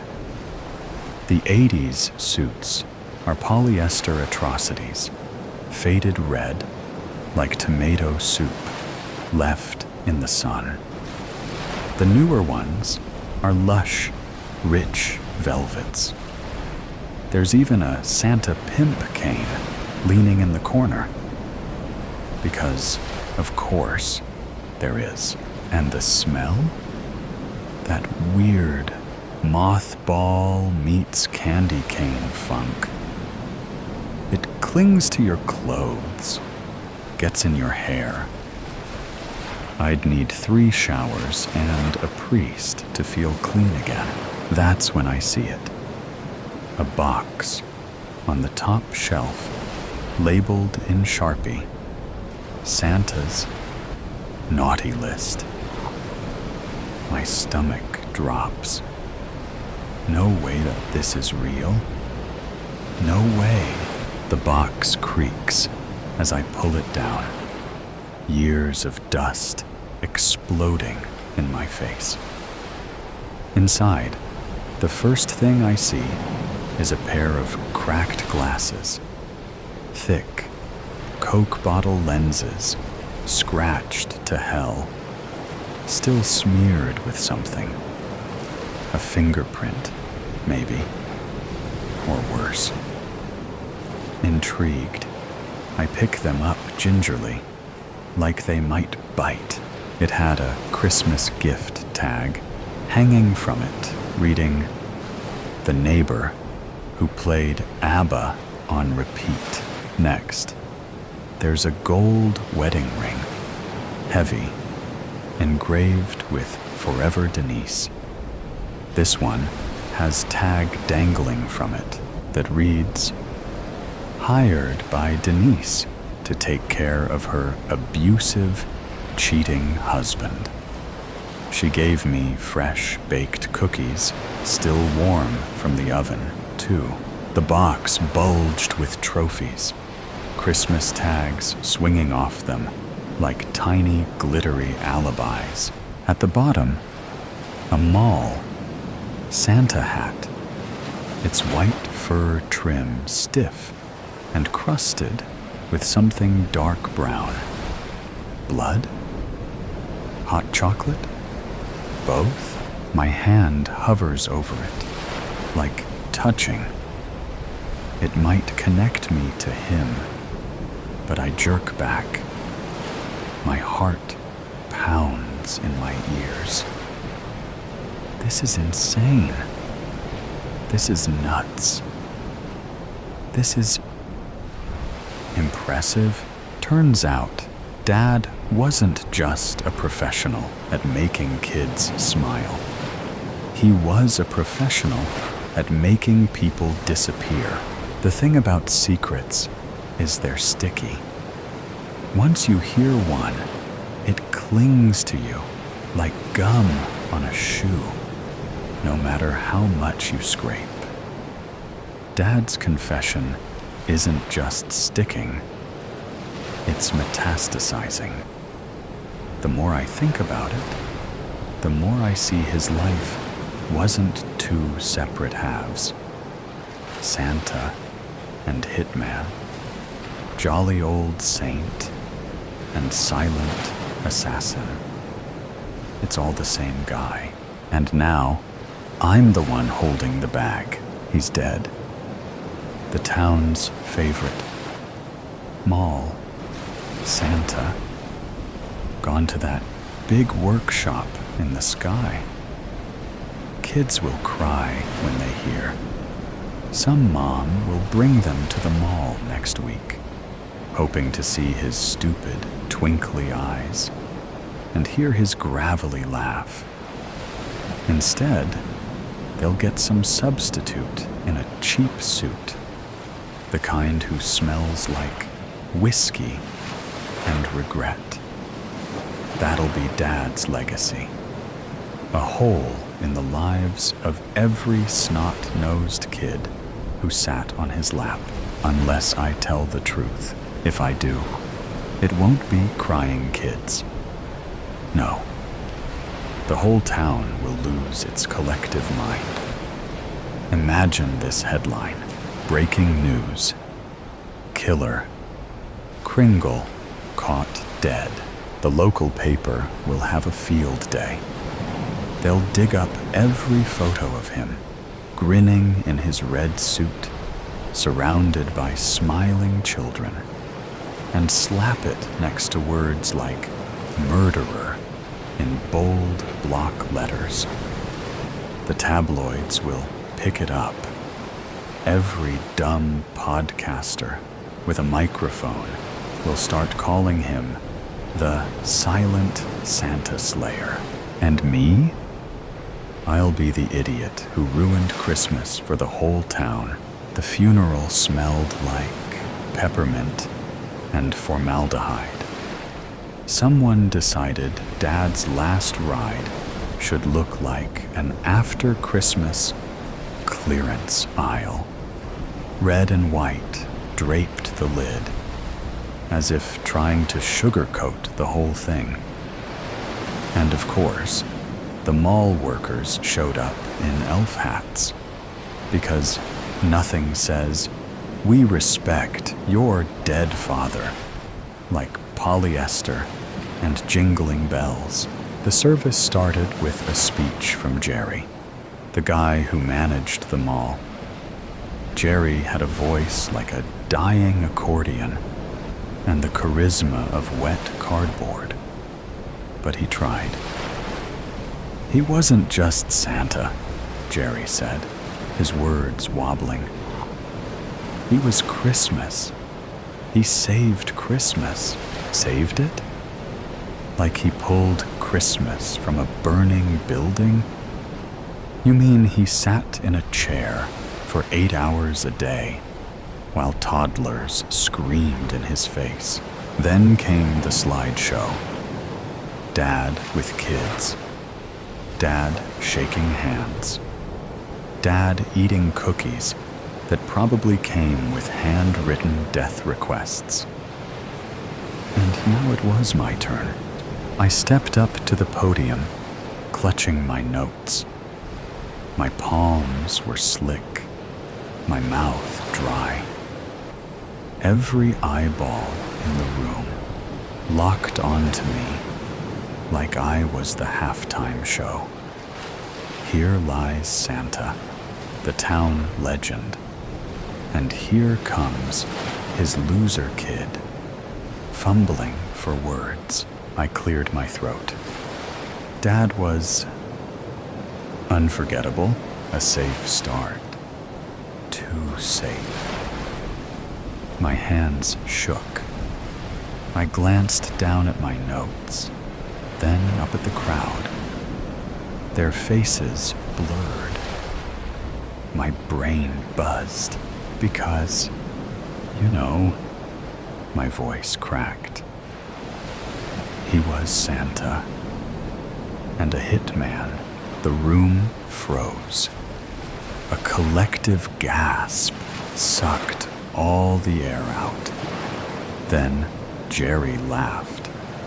The kind of laugh that makes you wonder if someone's choking. Santa? A hitman? More laughter erupted. Next, you'll tell us Rudolph ran a dip-fighting ring. I blinked. The crowd thought I was joking. Thank God, I faked a chuckle. The kind that burns your throat on the way out. Yeah, I guess he really killed it as Santa, huh? The groans at my pun covered my slip-up, and I pivoted. Hard. But seriously, Dad was the most unforgettable Santa this town ever had. They clapped. Some people wiped tears. And me? I stared at the casket, wondering what was worse, burying the truth with him, or walking around with it, lodged in my head forever. The funeral was barely over when he found me. Grizzled guy in a trench coat.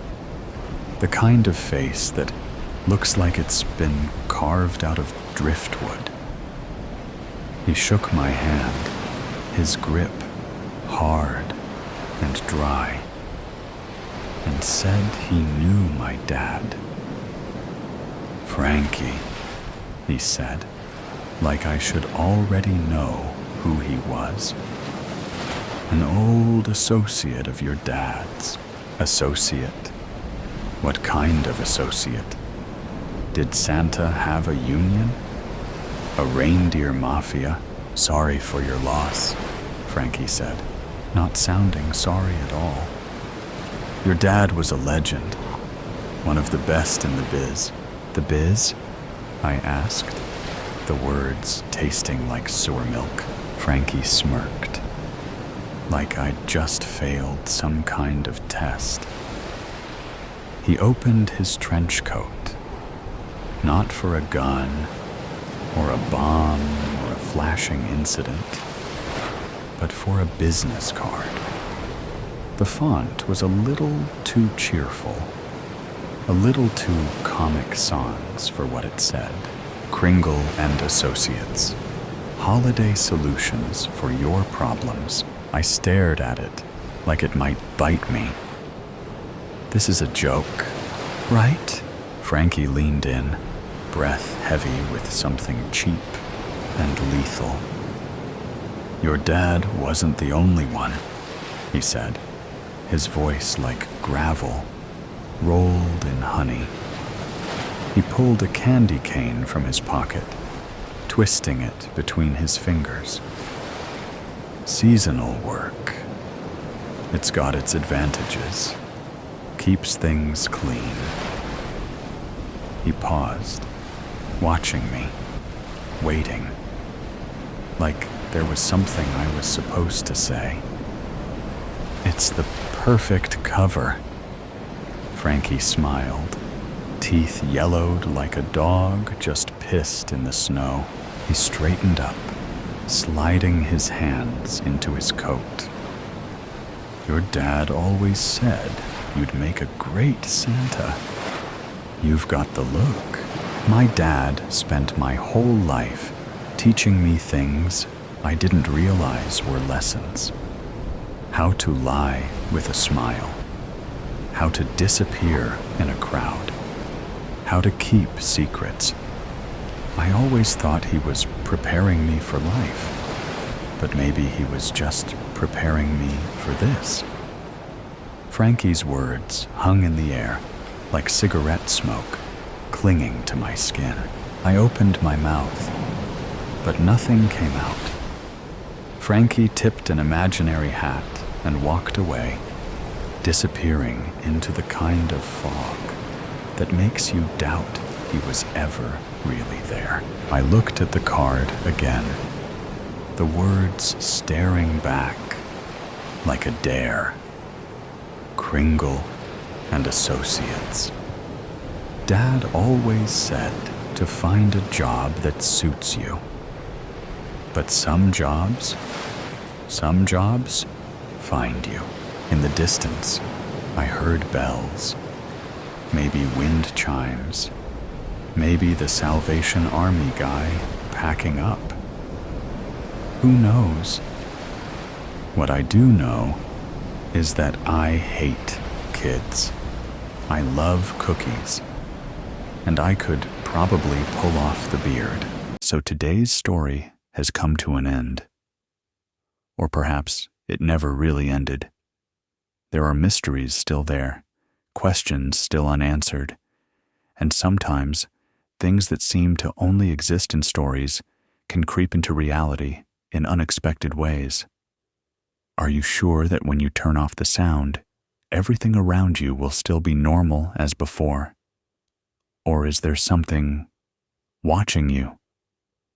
Either way, always remember that these are just stories, or at least we want to believe that they are. If you like moments of suspense, tension, and breathlessness, don't forget to follow me so you don't miss the next stories. And next time, when you come back, make sure you are ready, because what awaits you may be even scarier than you thought. See you again if you still have the courage to continue listening.